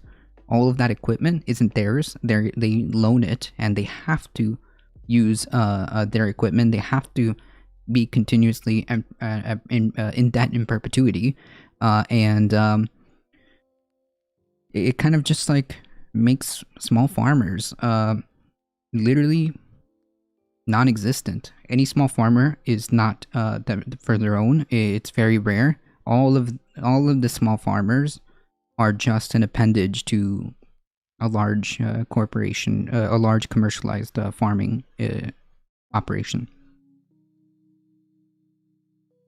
Across the globe. Today, that's still the case. Small-scale farms produce 51% of the world's food. So the question of whether small-scale farming can feed the world is a short answer. Yes. But of course, it's a little more complicated than that. Regardless of whether it's regenerative or industrial, we are currently producing more food than we need, which means that hunger and food insecurity are less a question of production than one of distribution, access, and infrastructure, all of which are exacerbated by systems of oppression like racism, classism, imperialism, and capitalist exploitation. In the United States, for example, 40% of food is wasted. Yet there are thousands of marginalized communities suffering from food apartheid and access to nutritious and tasty food. Well, yeah, so like the underlying point is absolutely correct. The original like claim that, oh yeah, we're all of this industrialization and all of this commercialized farming is going to feed the world. I mean, technically, yeah, we could, except it's all locked. For all intents and purposes, one could say it's all locked behind a paywall, right? All this is to say that as we transition away from large-scale fossil fuel, which then of course translates to a distribution problem. So we don't have a food shortage, to say the least. The problem is we have people. We have like we put something like this behind a paywall, and then those with the means are the ones who control where it goes. Fuel-centric agriculture to small-scale agroecological pursuits, we must also transform our food systems outside of the farm. But before we get to the possible approaches to that gargantuan problem, we first need to understand why small-scale regenerative farming can not only heal our relationship with the land and reverse the effects of fossil capitalism, but also provide a breeding ground for the masses to topple our global capitalist system. Wait.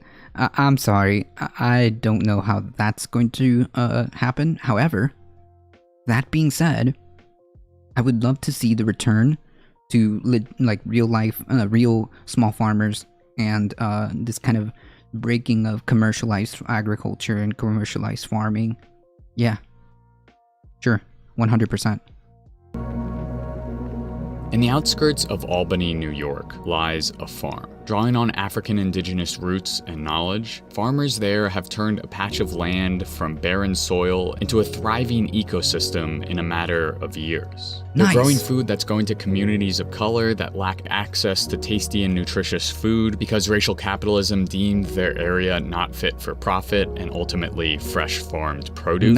And they're growing this food while sequestering carbon into the soil. Instead of big tractors, there are hands in the dirt. Instead of miles of monoculture, there are acres of polyculture. Instead of industrial agriculture, there's That is so cool. That is so cool. You see, these ideas, these underlying concepts are amazing, right?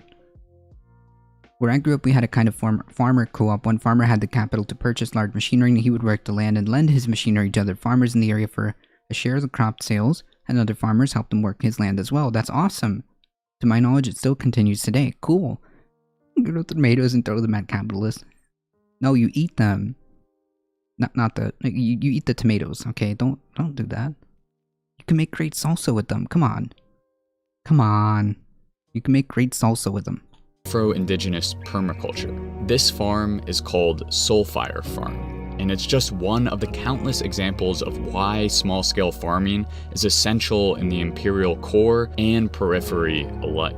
To be clear, when I say small-scale farm, I mean agricultural practices based on traditional knowledge that seeks to grow a diverse range of plants for local consumption while healing the soil in the process. This can take a number of forms, from backyard-intensive farming operations to permaculture-informed food forests to indigenous-led hemp-based operations. All of these are devoid of tilling, chemicals, and highly mechanized processes that divorce farmers from the land and ultimately lead to a world where food comes from the grocery store and not the ground. In terms of the environment, a regenerative small-scale farm can be a mighty tool in the work to forge resilience and tackle the climate crisis. They work in an area equal to 150,000. A small scale.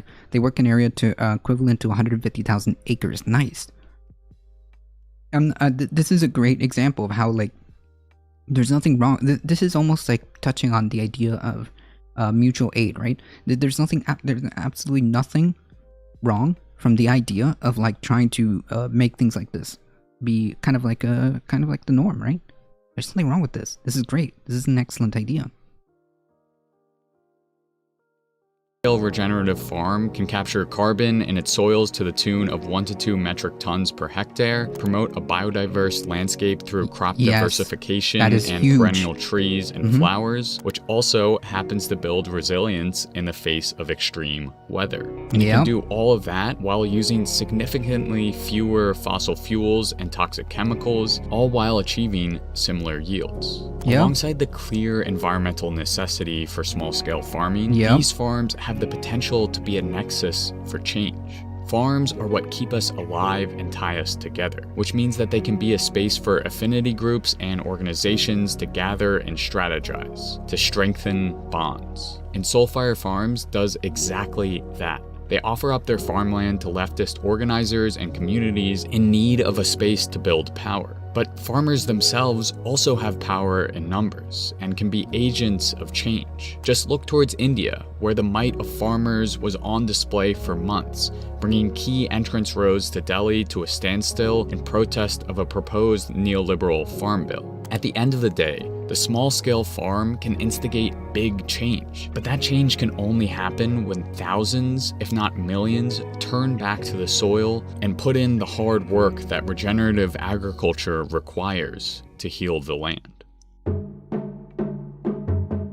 You give everything to the land, and then you yourself physically wear out, mentally you wear down, and spiritually you start to question. That's a quote from a small-scale farmer in the US who reveals the stark reality of developing viable farming alternatives under capitalism. Farming is hard work. There are no two ways about it. Indeed, the rate of suicide amongst farmers, whether in the US or India, is extremely high compared to other occupations. A 2016 study of alternative farms in Ohio reveals what most small-scale farmers already know. The labor requirements of small-scale agriculture are on average 15% higher than that of industrial agriculture. And in our current global capitalist system, where fossil fuels have artificially driven the price of food to the floor, that extra labor often goes unrecognized in the form of 65-hour work weeks or hordes of unpaid interns. This shows us that a regenerative farming revolution must be accompanied by a full-scale societal one as well. Fortunately, the two can be, and indeed are, interconnected. In the imperial periphery, Anti-capitalist, indigenous-led farmers movements like La Via Campesina are already showing the world that another, more nurturing reality can exist. Under the umbrella of Via Campesina, farmers' protests like that in India and Indonesia are exposing the untenable reality of life as a peasant farmer under capitalism. But if we look outside the bounds of capitalism, the small-scale farm can act as an anchor to a thriving communist, anarchist, eco-socialist, or even solar punk society, wherein the farm and the work of healing the soil and yeah, see, look, I'm not going to take away the merits of the concept of doing this, and regardless, this is absolutely crucial to mitigating or to dealing with climate change. This isn't like really an option. It's kind of par for the course, right? However, I don't know, like, just I think that a better way of, because again, I know this is like more on the agity-prop side, but I think a better way of rewording all of this is that this is just more efficient, and this is just healthier, this is just more economically sound, this is more sustainable, and furthermore, this is just what needs to happen when it comes to dealing as part of the solutions to dealing with climate change, period. Red Crochets, how's it going?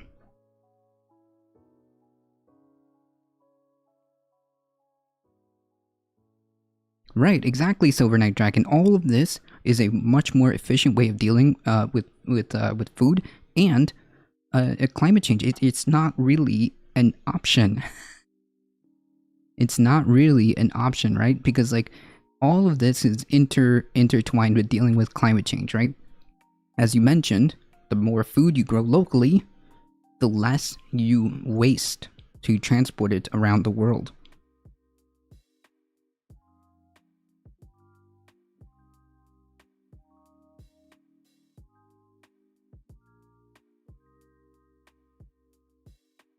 I just watched a Blue Origin carbon footprint increase. Oh yeah, I know. I saw the launch, or is it the live launch is happening right now, right? With Blue Origin, William Shatner, or something like that. And nourishing the community aren't dumped onto one person, but shared throughout the community via farming co-ops like in Cuba or community work shares. The small-scale farm is bursting with radical change for our environments, our bodies, our relationships, and even our politics. But that change can't happen from behind our screens. We must go out into the land, find those toiling away in the soil, and help them build a revolutionary tomorrow. If you're curious about what a farm of the future looks like, or what small-scale farms now are paving the way towards the future, then you're in luck. I wrote a small section about future agroecological farms and the tools we can use to get there, but I cut it out of this video because it felt like a tangent and I wanted to appease the YouTube algorithm. So instead, I've uploaded that section as an extended edition of this video on the streaming platform my creator friends and I built called Nebula. The bonus content replaces this ad because there aren't any ads on Nebula. And you'll not only see a lot of extended editions, exclusive content, and ad-free videos over on Nebula from me, but also from channels like Second Thought and Polymatter. Nebula allows viewers... Okay, so yes. Cool. The TLDR, I think that the concepts of decoupling the whole industrialization of farming is incredibly important, and I think that even you as an individual do have a part to play. I mean, like, organized community gardens. Aerospace is a very wasteful industry, true. True. That can be dealt with by using, until by first of all making sure that we have, we reduce our necessity for using air travel, and the air travel that we do use, to make sure that those airplanes or whatever are using alternative fuels that don't have the same impact, so on and so forth. But yes, the TLDR of that video, or what I want you guys to take from that video, is that yes, it is incredibly important to decouple, or you know, all of this centralized massive agriculture, and that it is perfectly valid or encouraging to start things that are on the community level. And it's so important because you could build so much awesome stuff with community bonding, right?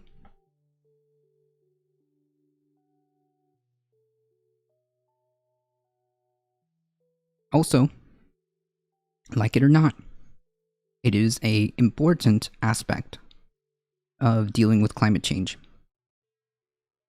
It is an important and crucial aspect of dealing with climate change. Aerospace says, yes, high-speed rail. Yeah, can we do like an intercontinental high-speed rail? Is that a concept that we can conceive?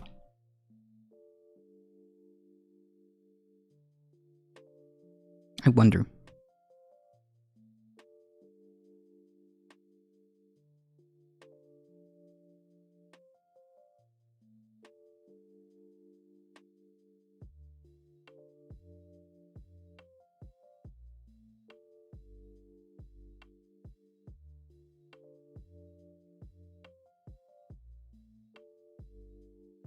Conceive, yes. Fund, probably not.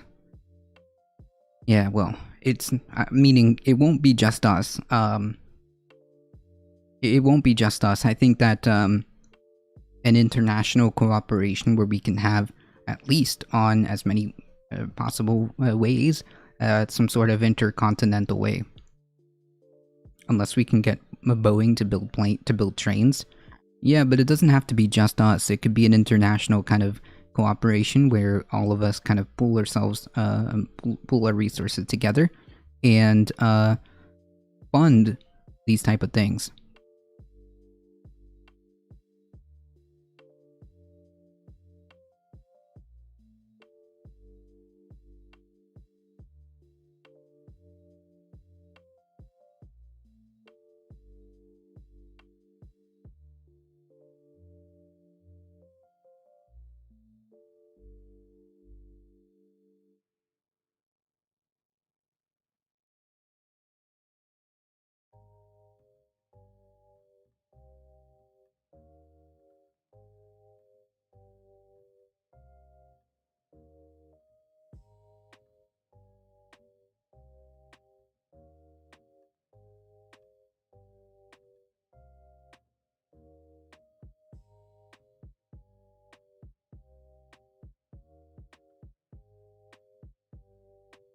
Let me see one more thing.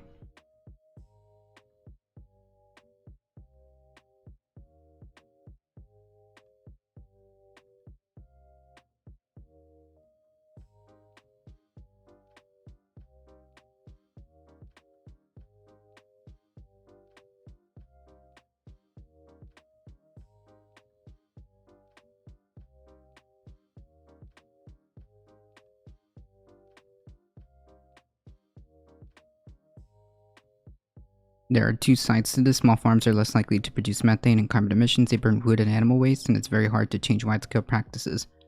There's no two, like, I don't know what the two sides mean, but small farms are far less likely to produce, like, excessive emissions. However, they don't necessarily need to burn wood or necessarily need to use animal waste, as you can make compost and all this other stuff without that. However, I will agree with the second part of that, which is hard to change wide-scale practices. So therefore, it's up to us to build that parallel within our purview.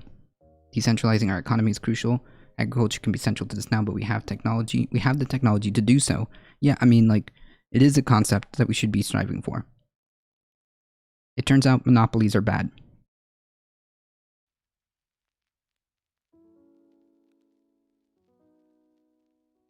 It turns out centralizing things or allowing the consolidation of these things are bad.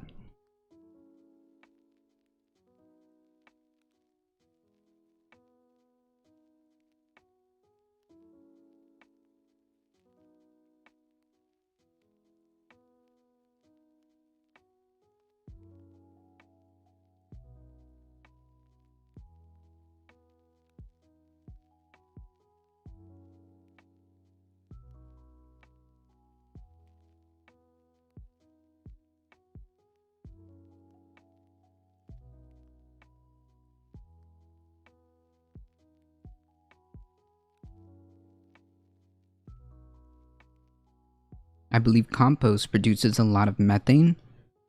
I don't think so, because compost goes in the ground. Compost goes in the ground.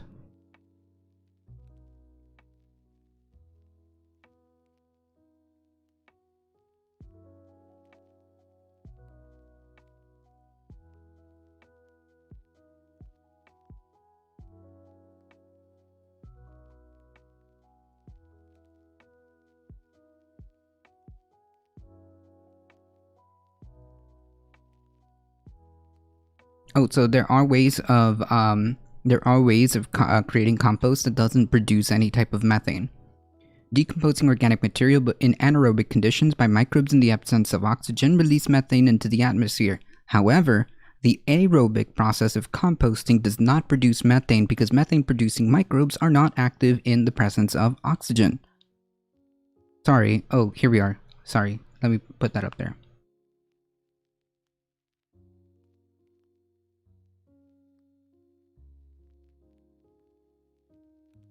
Like I said, there are ways of doing this without having emissions, or by making it so that you can be actively helping to sequester carbon and reduce or even eliminate the necessity for fossil fuels in the farm areas, and still produce just a good amount, just as good amount of food. Like I said, the thing here that I agree with you is that it's hard to change these these already cemented, societal kind of like, people just kind of like accept that this is okay, that this is the norm, and that's the kind of thing that needs to be changed. I think that people need to realize the power of getting out there and doing the stuff yourself, and getting out there and organizing, and getting out there and actually building community. Isn't that awesome? Isn't that awesome to get out there for a few hours a day with your local community and build like a garden and give each other like fresh veggies and stuff like that? Isn't that an awesome concept?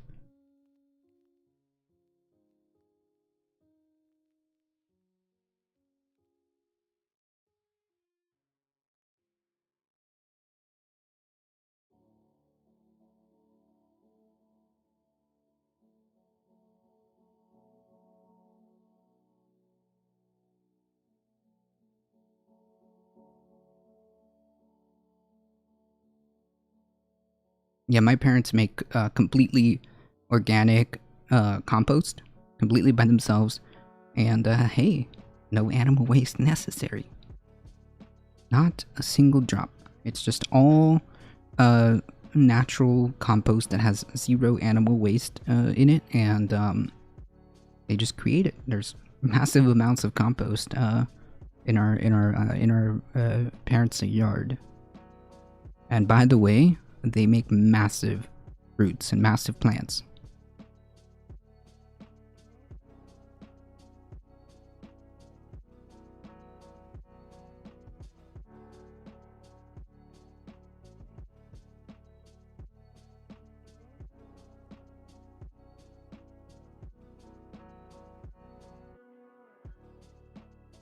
And it's enriching the soil, which here is pretty sandy and pretty not good.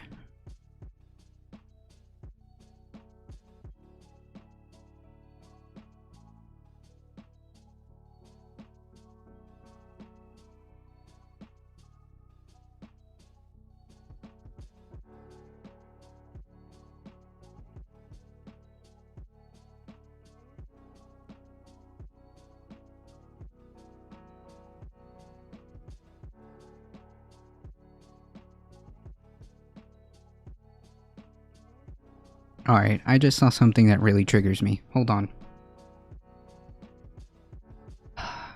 So the fun thing with the serpent is, how does a serpent... A shocking number of Americans want to secede from the Union. This is reported in Mediaite. And roughly 4 in 10, 41% of Biden supporters, and half of Trump voters, 52%, at least somewhat agree that it's time to split the country, favoring blue-red states seceding from the Union. Wow. The report continues by examining the broad political dissolution felt by members of both parties.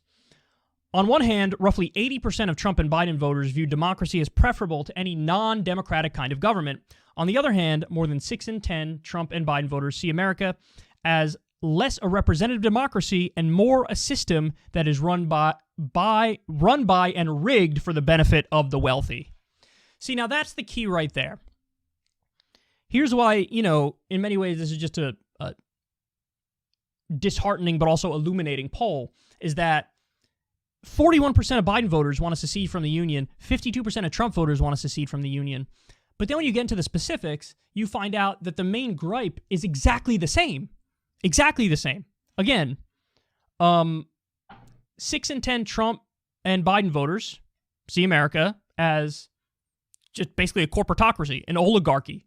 It's rigged by the wealthy and their interests against everybody else. So if you agree on the problem, and you agree, 80% agree that democracy is preferable to any non-democratic kind of government, how are you not connecting the dots, guys? The reason why you want to secede is actually not, it's not just, oh, the partisan differences are too much. Tribal red versus tribal blue. And the culture war is overwhelming. And let's only focus on that. That's actually not the heart of the problem. The heart of the problem is you both feel completely and utterly powerless and useless and ineffectual because the wealthy have rigged the system. So, and this was always the problem, is that Trump painted a picture that was incorrect. His picture was xenophobic one, where you scapegoat black and brown people, particularly immigrants and Muslims, and you say, they're the problem. The immigrants got here and they hopped the line and they're getting more benefits than you, the good white working class American.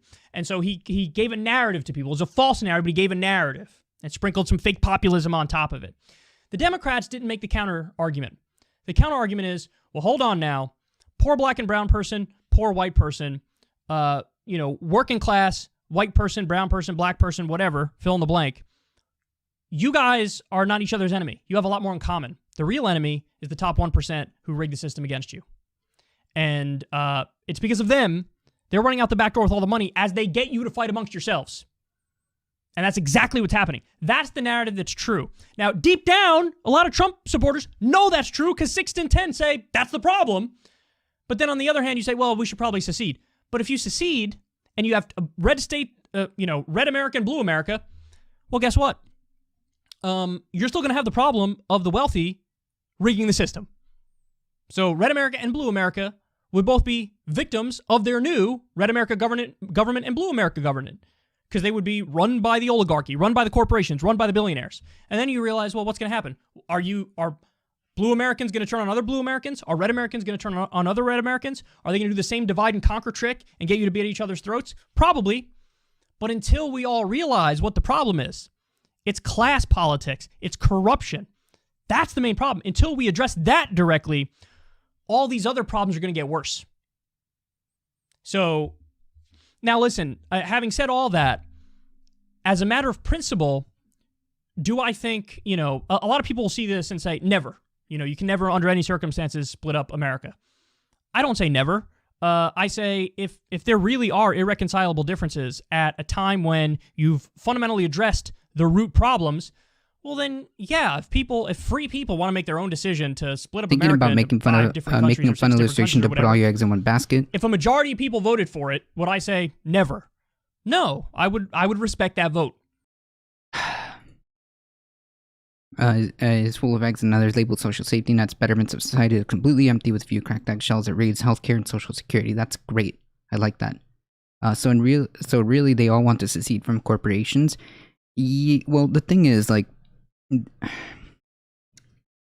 is true that, of course, the folks who have all the influence and wealth are the ones who basically have their voices heard and ultimately have more influence on what happens when it comes to government.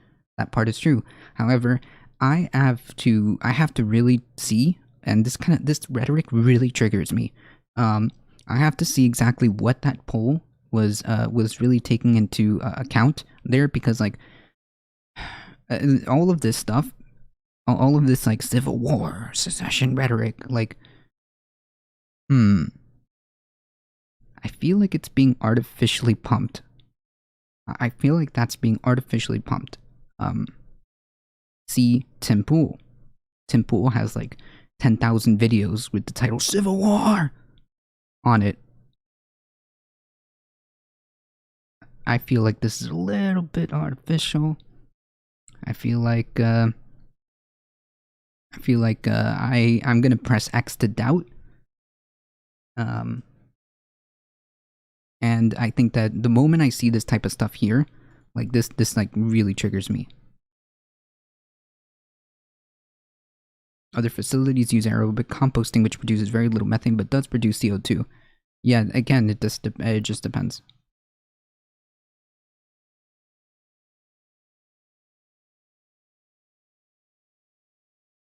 Yeah, this kind of stuff really triggers me.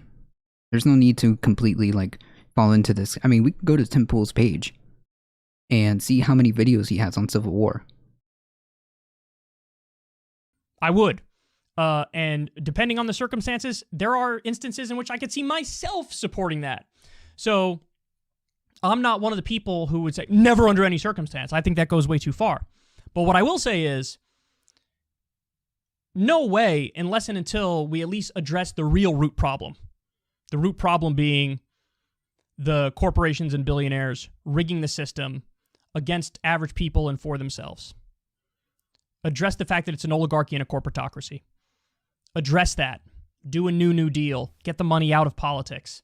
Have a real social safety net and a social democracy. My guess is, if you address those problems, well then the xenophobia drops, the bigotry drops, and even though there will still be a culture war and there will still be partisanship, the temperature will get taken way down.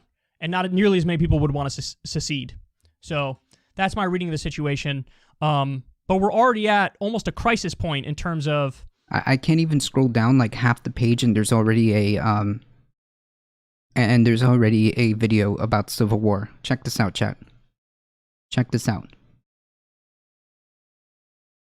I can't even scroll half the page. Here's the same kind of title. Most Trump voters want secession. It's wildly popular with Biden voters. And then like literally just not too much. MSM article predicts Civil War. Let's see how far down we can get to before there's another Civil War.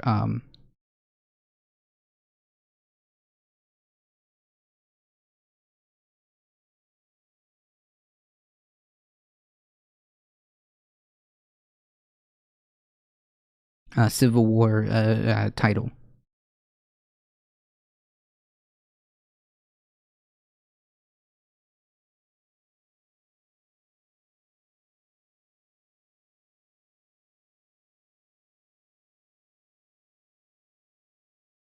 Civil War 3 months ago. Jesus Christ.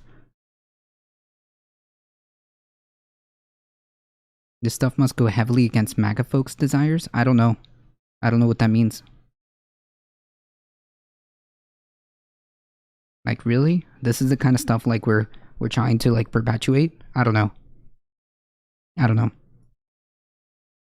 In my opinion, we should steer clear of any of this type of rhetoric. Period.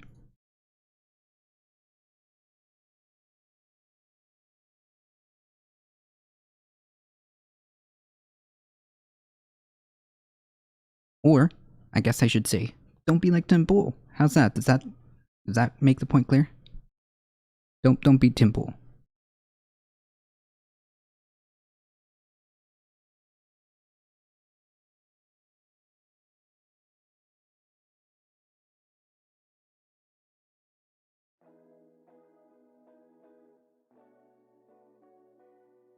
MAGA must be about strengthening the union, not splitting it up. Ha! You think that they are acting under rational circumstances, my friend. And you think that they're operating under their principles. They don't care. They just want to be mad about something.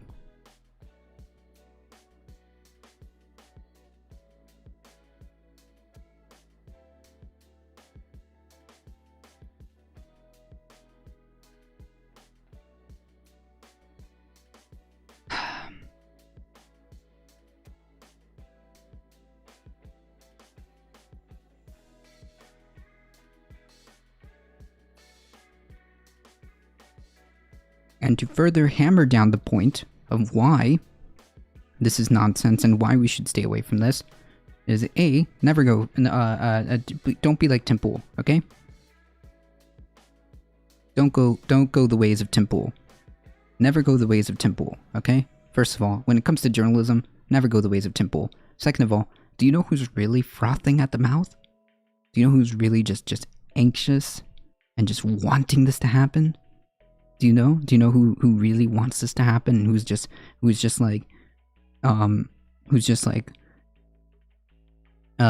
fetishizing the idea of this happening? Ask yourselves, which groups, which kind of people are just frothing at the mouth at the idea that this might happen?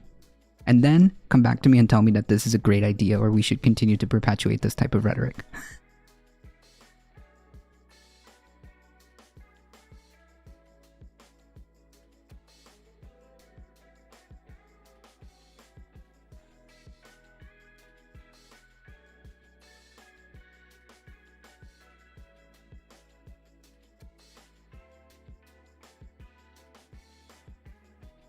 I appreciate that. Anyway, folks, unfortunately it is about that time. I do want to thank you all for hanging out here. I appreciate all of you guys joining here. Don't forget, make sure that on your way out, you smack that follow button and make sure that you join us on YouTube. You like, comment, share, subscribe. Join us on the Bird app on Twitter.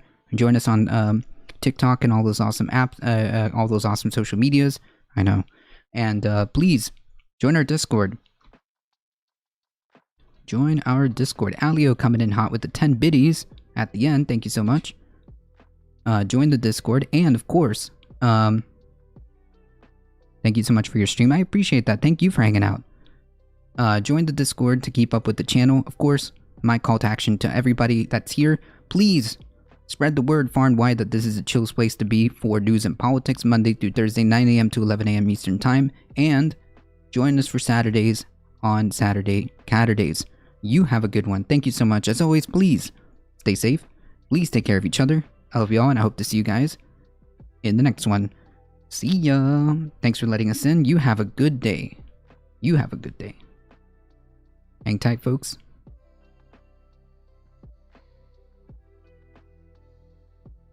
Dan Simpson, or... yeah, let's go to Dan Simpson.